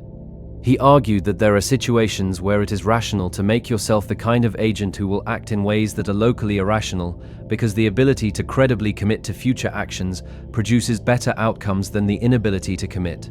The toxin drinker who can genuinely commit gets $1 million. The toxin non-drinker who cannot make a credible commitment to future action gets nothing. Rationality at the level of character or disposition can sometimes require local irrationality at the level of moment-by-moment reasoning. Whether that is a satisfying resolution or a reframing of the problem depends on whether you think rationality should be evaluated at the level of individual actions or at the level of the agent's overall decision procedure. Most economic theories of rationality focus on individual actions. Kafka's puzzle suggests that agent-level rationality and action-level rationality can come apart. What is strange about the Toxin Puzzle is how precisely it targets the gap between intending and doing. Most of the time, these are connected naturally. You intend to do something, and then you do it when the time comes, because the reasons that motivated the intention are still present at the moment of action. The Toxin Puzzle constructs a situation where the reasons that motivated the intention will be gone by the moment of action, and asks whether the intention can survive that gap. If you were offered the deal tonight, could you genuinely intend to drink the toxin tomorrow morning, knowing that tomorrow morning you would have no reason to? And if you find the answer is no, what does that tell you about what your intentions actually are and where they come from? Edward McLennan, a decision theorist who spent considerable time on these problems, developed what he called resolute choice as a response to puzzles like the toxin. His argument was that rational agents should sometimes commit to plans rather than re-evaluating at each decision point. An agent who re-evaluates at every moment is vulnerable to a particular kind of manipulation, including the self-manipulation the Toxin Puzzle describes. An agent who resolves to follow through on a plan and treats that resolution as binding, even when local reasoning would deviate from it, achieves better outcomes across a range of problems. McLennan's resolute chooser would drink the toxin not because there is a reason at 2 o'clock, but because there was a reason when the plan was formed and the resolution was made, and the resolution is what now guides behavior. Whether this kind of pre-commitment is genuinely rational or whether it amounts to a refusal to reason well at the moment of decision is exactly the question McLennan's critics have pressed. What the Toxin Puzzle ultimately asks is whether intentions are devices for linking present reasons to future actions, or whether they are independent mental states that have their own normative force once formed. If intentions are just proxies for reasons, then an intention without surviving reasons at the moment of action is just a ghost, and drinking the toxin would be irrational. If intentions are independent normative states, then forming a genuine intention now creates a genuine reason to act later, even in the absence of any other reason, and drinking the toxin would be rational as a matter of honoring your own intention. Philosophy has not settled this question. What makes the puzzle durable is that both views have something going for them, and neither can be dismissed easily. and the gap between them corresponds to a real difference in how people think about themselves and their commitments. Some people feel that a commitment, once made, generates its own reason for follow-through. Others feel that commitments are only as strong as the ongoing reasons that sustain them. Which kind of person are you, and did you decide to be that kind of person, or did you just notice that you were? And does the answer change depending on whether the commitment is to yourself or to someone else? Kafka himself thought there was something genuinely tragic about the Toxin Puzzle, not because it reveals a flaw in human rationality, but because it shows that there are situations where rationality and benefit come apart in a way that no amount of better reasoning can fix. A perfectly rational agent cannot collect the money because perfect rationality makes genuine intention impossible in this case. A less perfectly rational agent, one who can commit without fully reasoning about future follow-through, collects the money easily. Whether that means perfect rationality is a disadvantage in certain situations, or whether it means that what looks like imperfect rationality in this case is actually a different and better kind of rationality, is something philosophers have not agreed on. What is clear is that the puzzle identifies a genuine limitation in how standard decision theory thinks about the relationship between reasons, intentions, and time. Somewhere tonight, a version of you is being offered $1 million to intend something you will have no reason to do tomorrow. And the version of you that cannot form the intention may be the more rational one, or may not be. That is the puzzle. He has run this experiment before. He knows the results by type, not by name, the Catch-22 Paradox. Joseph Heller published his novel Catch-22 in 1961, set during World War II among American airmen flying bombing missions over Italy. At the center of the book is a rule called Catch-22, and it is one of the most precise and devastating descriptions of a self-sealing bureaucratic paradox ever written. A pilot can be grounded if he is insane. Flying bombing missions into heavy flak, from a statistical standpoint, is suicidal, and anyone willing to keep doing it must be crazy. So a pilot who wants to be grounded only needs to ask, because asking is proof of madness, which qualifies him for grounding. But there is a catch, and it is Catch-22. Asking to be grounded is a rational act, because it demonstrates concern for one's own safety. And any pilot who is concerned enough about his safety to ask to be grounded is demonstrating precisely the kind of rational self-preservation that proves he is sane. Sanity disqualifies him from the grounding that sanity led him to request. He is sane enough to want out, which proves he is too sane to get out. The rule cannot be beaten from the inside. Every attempt to use the rule to escape the situation demonstrates the rationality that prevents escape from the situation.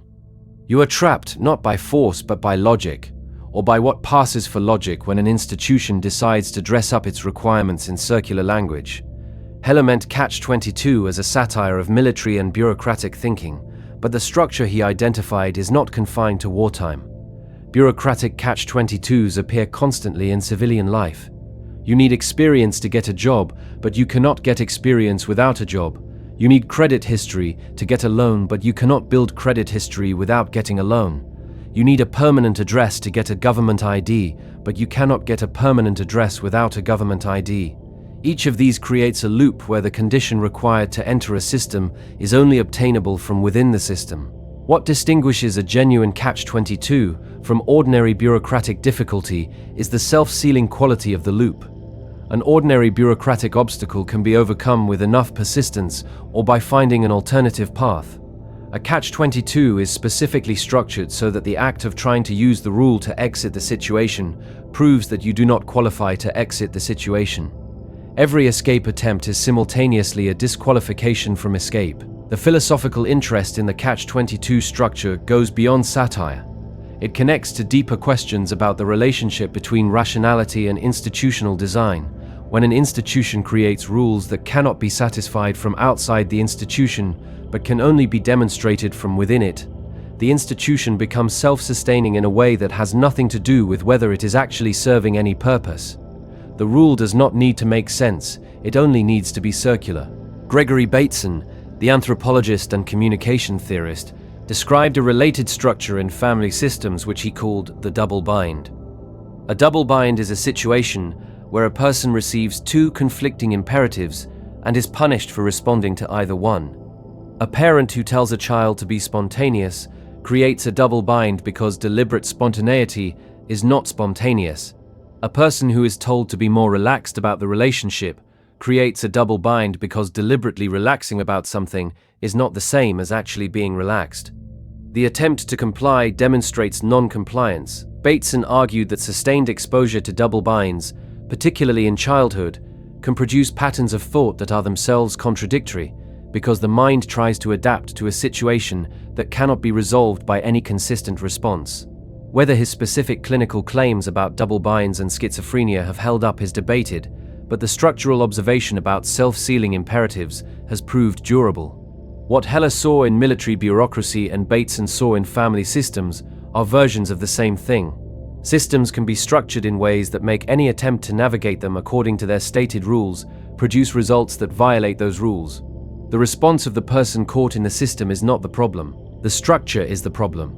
But the structure presents itself as neutral, and the person's response as deficient, which is what makes the trap work. Whether you are currently inside any systems with this structure is a question that is surprisingly difficult to answer from the inside, because the nature of the trap is that the attempt to examine it looks, from the perspective of the system, like more evidence that you do not qualify for exit. What is the thing in your life that you cannot exit? Because every attempt to exit it demonstrates the quality that keeps you inside it. And is the impossibility you feel there a feature of the situation or a feature of how you are reading the situation? Heller spent years writing Catch-22 and reportedly found the novel almost impossible to finish. Not because of the writing, but because the logic of the world he was describing had a way of folding back on itself.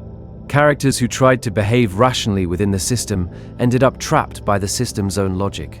Characters who ignored the system's logic and behaved irrationally sometimes survived, whether that was a feature of Heller's satirical intent or a genuine observation about how institutions work under extreme pressure, is something readers have argued about since the book was published. What is clear is that the phrase Catch-22 entered the language because it named something that already existed and that people had experienced without having a precise term for it. The rapid adoption of the phrase into everyday speech suggests that the paradox it describes is not rare or confined to wartime. Catch-22 situations are ordinary enough that people needed a word for them. Franz Kafka had been describing the same structure decades earlier, without giving it a name. In the trial, Joseph K. is arrested and prosecuted for a crime that is never specified, under laws that are never published, by a court that operates in locations that shift and are never officially identified. Every attempt he makes to understand the system and mount a defense produces responses that assume he already knows things he cannot know and has violated rules he was never told about. His rationality, his persistence, his attempts to engage with the system on its own terms all produce results that make his situation worse rather than better. Kafka's vision is darker than Heller's because Heller allows his characters occasional moments of successful resistance and survival. Kafka's system allows none.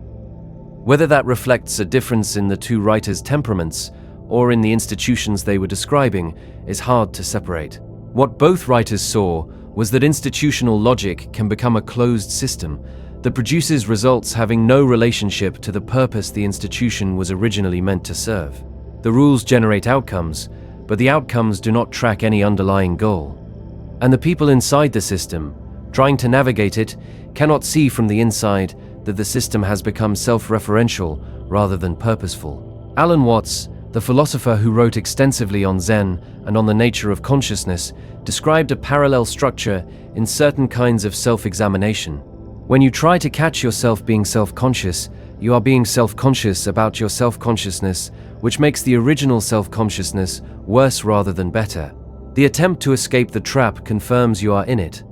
Watts thought this particular loop was a fundamental feature of how minds work when they try to observe themselves, not a pathology, but a structural property of reflective consciousness. Whether the Catch-22 structure is a feature of consciousness, of institutions, of language, or of some more fundamental aspect of complex systems that refer to themselves, is a question that runs through all of these versions of it. What they share is the loop. An attempt to satisfy a condition produces exactly the evidence that the condition is not satisfied. If you found yourself inside a perfect Catch-22, is there any move you could make? And if the answer is no, what does it feel like to know that, and is the knowing itself somehow part of the trap? Heller originally titled the novel Catch-18. He changed it to Catch 22 only when another novel with 18 in the title was published around the same time. Whether the specific number matters is a question that reveals something about the paradox itself. The rule could be called anything: Catch 22, Catch 18, Catch anything. What makes it a catch is not the number but the loop. The number just has to be something official sounding, something that carries the weight of institutional authority without requiring any justification for why that particular number was chosen. Rules do not need to be reasonable to be enforced. They need to be legible as rules. Catch 22 is perfectly legible as a rule. Anyone can read it and understand what it says. Understanding what it says is what makes it impossible to escape, which might be the most honest thing about bureaucratic logic that Heller ever wrote, tucked inside a number he picked because the alternative was taken. And the novel is still in print. The Interesting Number Paradox. Consider the set of all uninteresting natural numbers. If that set is non-empty, it has a smallest member. But the smallest uninteresting number is interesting by virtue of being the smallest uninteresting number. So it is no longer uninteresting, which means it should be removed from the set of uninteresting numbers. But then there is a new smallest uninteresting number, which is interesting for the same reason. And so on, eliminating each candidate for least uninteresting number as soon as it qualifies for the title. By this argument, every natural number is interesting, because every number that might be the smallest uninteresting one becomes interesting the moment it qualifies as the smallest uninteresting one. The set of uninteresting numbers is always empty. This is the Interesting Number Paradox, and it is simultaneously one of the silliest and one of the most philosophically pointed paradoxes in this collection. Silly because who cares whether numbers are interesting? Pointed because it reveals something real about how we use words like interesting, uninteresting, and remarkable, and about whether these words can be given consistent meanings when they refer to themselves. The paradox has a clear family resemblance to the Sorites Paradox, just as heap is a vague predicate whose application depends on context and cannot be given a precise definition that holds across all cases. Interesting is a vague predicate whose application depends on context, purpose, prior knowledge, and the particular features of the thing being assessed. Whether a number is interesting depends on what you find interesting, what mathematical properties you are looking for, what context you are working in, and what you have encountered before. Every number does turn out to be interesting if you look hard enough and from the right angle. The number 1 is the multiplicative identity, 2 is the only even prime, 3 is the first odd prime, 4 is the first non-trivial perfect square, 5 is the number of Platonic solids, and so on, with mathematicians having found remarkable properties for essentially every number up to very large values, usually as a byproduct of doing other mathematics, where those numbers came up naturally. Ramanujan, the Indian mathematical genius who was largely self-taught and who corresponded with G.H. Hardy at Cambridge in the early 20th century, famously found interesting properties in numbers that other mathematicians would have dismissed as random or arbitrary. When Hardy visited him in hospital and mentioned that he had arrived in a taxi with the number 1729, which Hardy described as a rather dull number, Ramanujan immediately replied that 1729 was actually quite interesting. It is the smallest number expressible as the sum of 2 cubes in 2 different ways, 1 cubed plus 12 cubed and 9 cubed plus 10 cubed. Hardy later described this exchange as a window into the way Ramanujan's mind worked, seeing relationships in numbers that other people missed entirely. Whether 1729 is interesting depends on whether you care about sums of cubes. Hardy did not immediately care, which is why the taxi number struck him as dull. Ramanujan did care. Or more accurately, Ramanujan's mind operated in a way that made sums of cube relationships salient and present rather than obscure and requiring deliberate search. What the Interesting Number Paradox points at, through its slightly absurd structure, is the fact that interestingness is not a property of numbers but a relationship between numbers and minds. A number becomes interesting when a mind that has particular concerns and sensitivities encounters it and finds it resonant with something it already cares about. Different minds make different numbers interesting. This is probably obvious when stated directly, but the paradox earns its place by making the point through a logical argument that at first appears to show something impossible, that all numbers are interesting, and then revealing that the impossible conclusion is actually correct, just not in the way the argument makes it seem. All numbers are interesting to the right mind.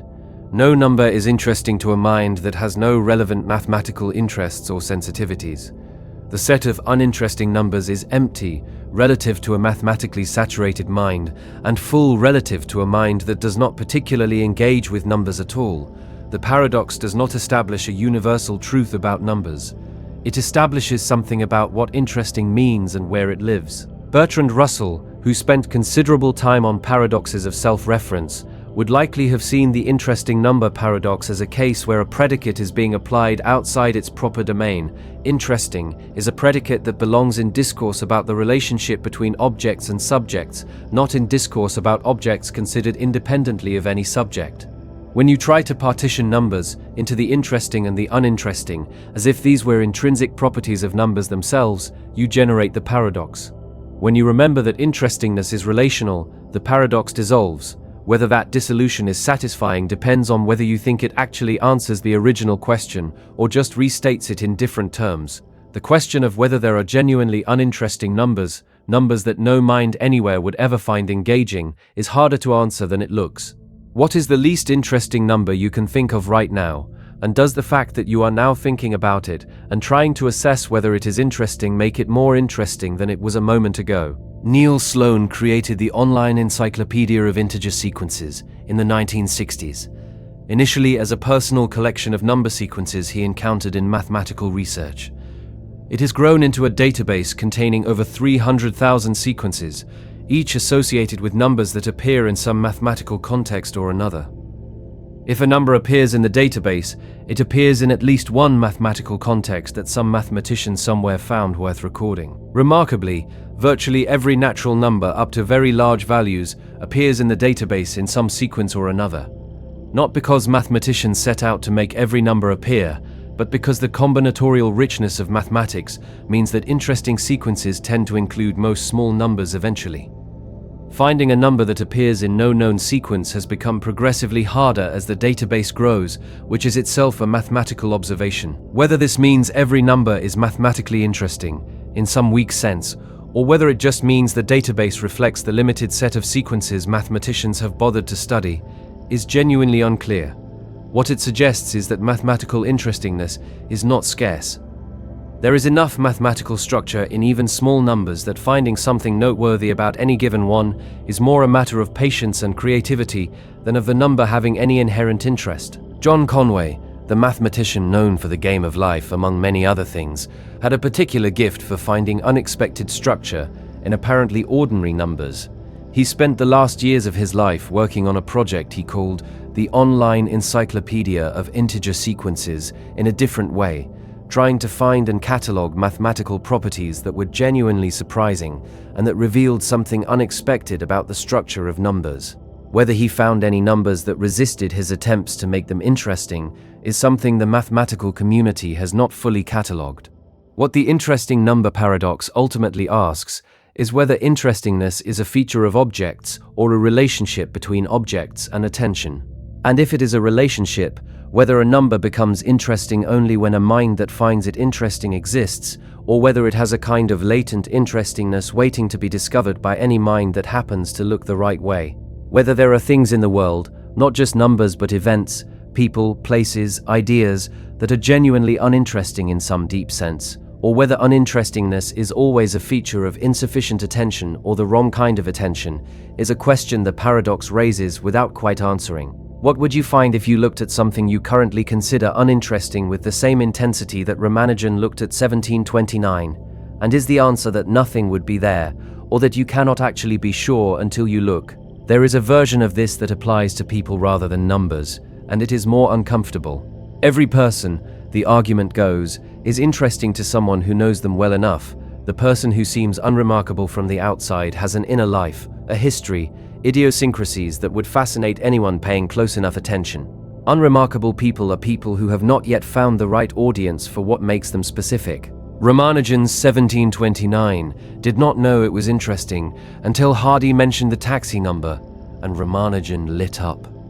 Most numbers never get that moment. Most people, statistically, spend most of their lives not being particularly attended to by anyone who would find them remarkable, Whether that is sad or just accurate is a question the paradox does not answer. Neither does anything else. The intentionally blank page paradox. You have probably encountered it at some point in a textbook, a legal document, a government form, or an instruction manual. A page that is, by all appearances, empty. And somewhere on that empty page, a line of text reads, "This page has been intentionally left blank." The sentence is there to reassure you. In documents where every page is supposed to contain content, an empty page might mean a printing error, a missing section, a corrupted file. The reassurance tells you nothing went wrong. The blankness is deliberate. Everything is fine. But the moment you print those words on the page is no longer blank. A blank page has no content. A page with the sentence, "This page has been intentionally left blank," has content. So the sentence is false, not in a trivial or technical sense, but in the most literal sense possible. The only way the sentence could be true is if it were not there, in which case it could not be there to be true. This is the intentionally blank page paradox, and of all the paradoxes in this collection, it is probably the one that generates the most immediate and recognizable sensation. Most people, when they first really notice the blank page disclaimer and think about it for a moment, feel a brief vertiginous amusement, followed by a slightly disconcerting recognition that something genuinely impossible has been attempted, and that the attempt is completely routine. The paradox belongs to a family of self-defeating statements, statements whose content undermines the conditions for their own truth. Silence is sometimes golden, written in large letters, is self-defeating because the large letters are not silent. A sign that says "No signs posted in this area" is self-defeating because it is a sign. A rule that says all rules must be written in simple English is self-defeating because the rule itself uses the technical phrase simple English. What distinguishes the blank page case from most self-defeating statements is that it is not an error or an oversight. Document designers know the page is not going to be blank after they print the disclaimer. They print it anyway because the alternative, an actually blank page with no explanation, creates a different problem. Users might assume something is missing. Customer service calls would multiply. The paradox is accepted because the practical consequences of the alternative are worse than the logical inconsistency of the solution. Whether that is a reasonable response to the paradox or a giving up on it depends on whether you think consistency matters more than function. In everyday document management, function wins. The disclaimer exists because it solves a practical problem, and the fact that it creates a logical impossibility along the way is treated as a tolerable cost. What the blank page paradox reveals, once you pull back from the specific case, is that human communication is full of self-referential statements that achieve their purpose through a kind of performative contradiction. When someone says, "I have nothing to say," they have said something. When someone writes, "I am not good at writing," they have demonstrated a level of writing competence sufficient to communicate that claim. When someone claims they cannot understand complex language, they have used language complex enough to express the concept of not understanding complex language. These are not all paradoxes in the strict logical sense, but they share the structural feature of using a capacity to deny that capacity, or using content to describe absence of content, and the blank page disclaimer makes this structure unusually visible by being about as literal as it can get. Ludwig Wittgenstein, who thought deeply about the limits of language and about what can and cannot be said versus what can only be shown, might have found the blank page case interesting precisely because of what it reveals about the relationship between saying and doing. The page is trying to say that it contains no saying, and the attempt to say this produces the saying that defeats the claim. Whether Wittgenstein would have considered this a genuine logical problem or a kind of grammatical confusion is something scholars of his work would probably disagree about. What the blank page ultimately wants is to communicate something without using communication, and everything about what it is trying to accomplish requires that it fail to accomplish it, which might be true of more things in human experience than just document design. Of all the things you have tried to express or communicate by remaining silent, or by doing nothing, or by leaving something conspicuously absent, did the absence communicate what you intended? Or did the intentional blankness say something you did not mean, the way the disclaimer always does? There is a version of the blank page paradox that appears in art, and it is considerably more charged than the document management version. John Cage composed a piece in 1952 called 433, in which a performer sits at a piano for 4 minutes and 33 seconds and plays nothing. The score instructs the performer not to play their instrument during the entire duration. The piece is, in effect, a blank page in musical form. But 433 is not silent. Every performance of it is full of sound. The rustling of the audience, the ambient noise of the venue, the coughing and shifting and whispered confusion of listeners who are not sure whether something has gone wrong. Cage's point was that silence, in the absolute sense, does not exist in occupied spaces, and that music defined as the intentional production of sound misses everything that is already happening in the acoustic environment all the time. Whether 433 is music, a philosophical statement, a performance art piece, or a provocation that uses the frame of music to say something about the frame is a question that audiences have been arguing about since its premiere. What is interesting for the blank page paradox is that Cage ran into exactly the same problem as the document designer. He wanted to present a blank musical page, and the act of presenting it filled it with content. Yves Klein, the French artist, did something similar in painting. He exhibited empty rooms and called the absence of objects the presence of pure sensibility. He sold invisible paintings for gold leaf, with the buyer throwing the gold into the Seine as part of the transaction. Whether these were artworks, or elaborate jokes, or genuine philosophical investigations is a question that the art world has mostly decided in Klein's favor, though not unanimously. Both Cage and Klein were trying to make the absence of content into a form of content, which is exactly the problem the blank page runs into. As soon as absence is intentional and framed, it stops being absence. Framed silence is not silence. Exhibited emptiness is not emptiness. And a page with a disclaimer about its blankness is not blank. Whether this means that genuine absence, genuine blankness, genuine silence can never be communicated, only approached and then immediately defeated by the approach, is something these examples suggest without quite proving. What would it take to actually communicate nothing? And is the fact that communication requires saying or doing something an insurmountable obstacle to communicating the absence of saying or doing? And does the paradox of the blank page suggest that every attempt to present emptiness ends up being a portrait of the person who wanted to present it? There is a legal dimension to blank pages that is worth mentioning because it takes the paradox into territory that has actual consequences. Legal documents sometimes use blank pages specifically to prevent fraud. A blank page in a multi-page contract, if not explicitly noted, could be used to insert additional clauses after signing. The disclaimer this page intentionally left blank is legally significant because it confirms that the blank space was not available for insertion. The page being blank is part of the document's integrity, and the disclaimer certifies that integrity. So the disclaimer simultaneously creates a logical paradox and serves a genuine legal function. Removing it to preserve logical consistency would introduce a practical and legal vulnerability. Keeping it accepts the paradox in exchange for protection against a worse problem. Most people in the legal profession do not lose sleep over the logical inconsistency because the functional benefit is obvious and the paradox is harmless. What that suggests about the relationship between logical consistency and practical function in everyday life is something the blank page has been quietly illustrating every time it appears in a contract, and nobody quite notices until someone mentions it at 2 in the morning. 1515. Derrida spent a career pointing at the way texts always contain traces of what they try to exclude. The blank page disclaimer is almost a parody of his central insight. A page that tries to present itself as containing nothing ends up presenting the trace of its own intention to be nothing, which is something. Specifically, the most interesting kind of something, a self-portrait of an absence trying to be an absence. And somewhere, in a filing cabinet or an archived legal brief, a page is insisting on its own blankness in small print at the center of an otherwise perfectly empty surface.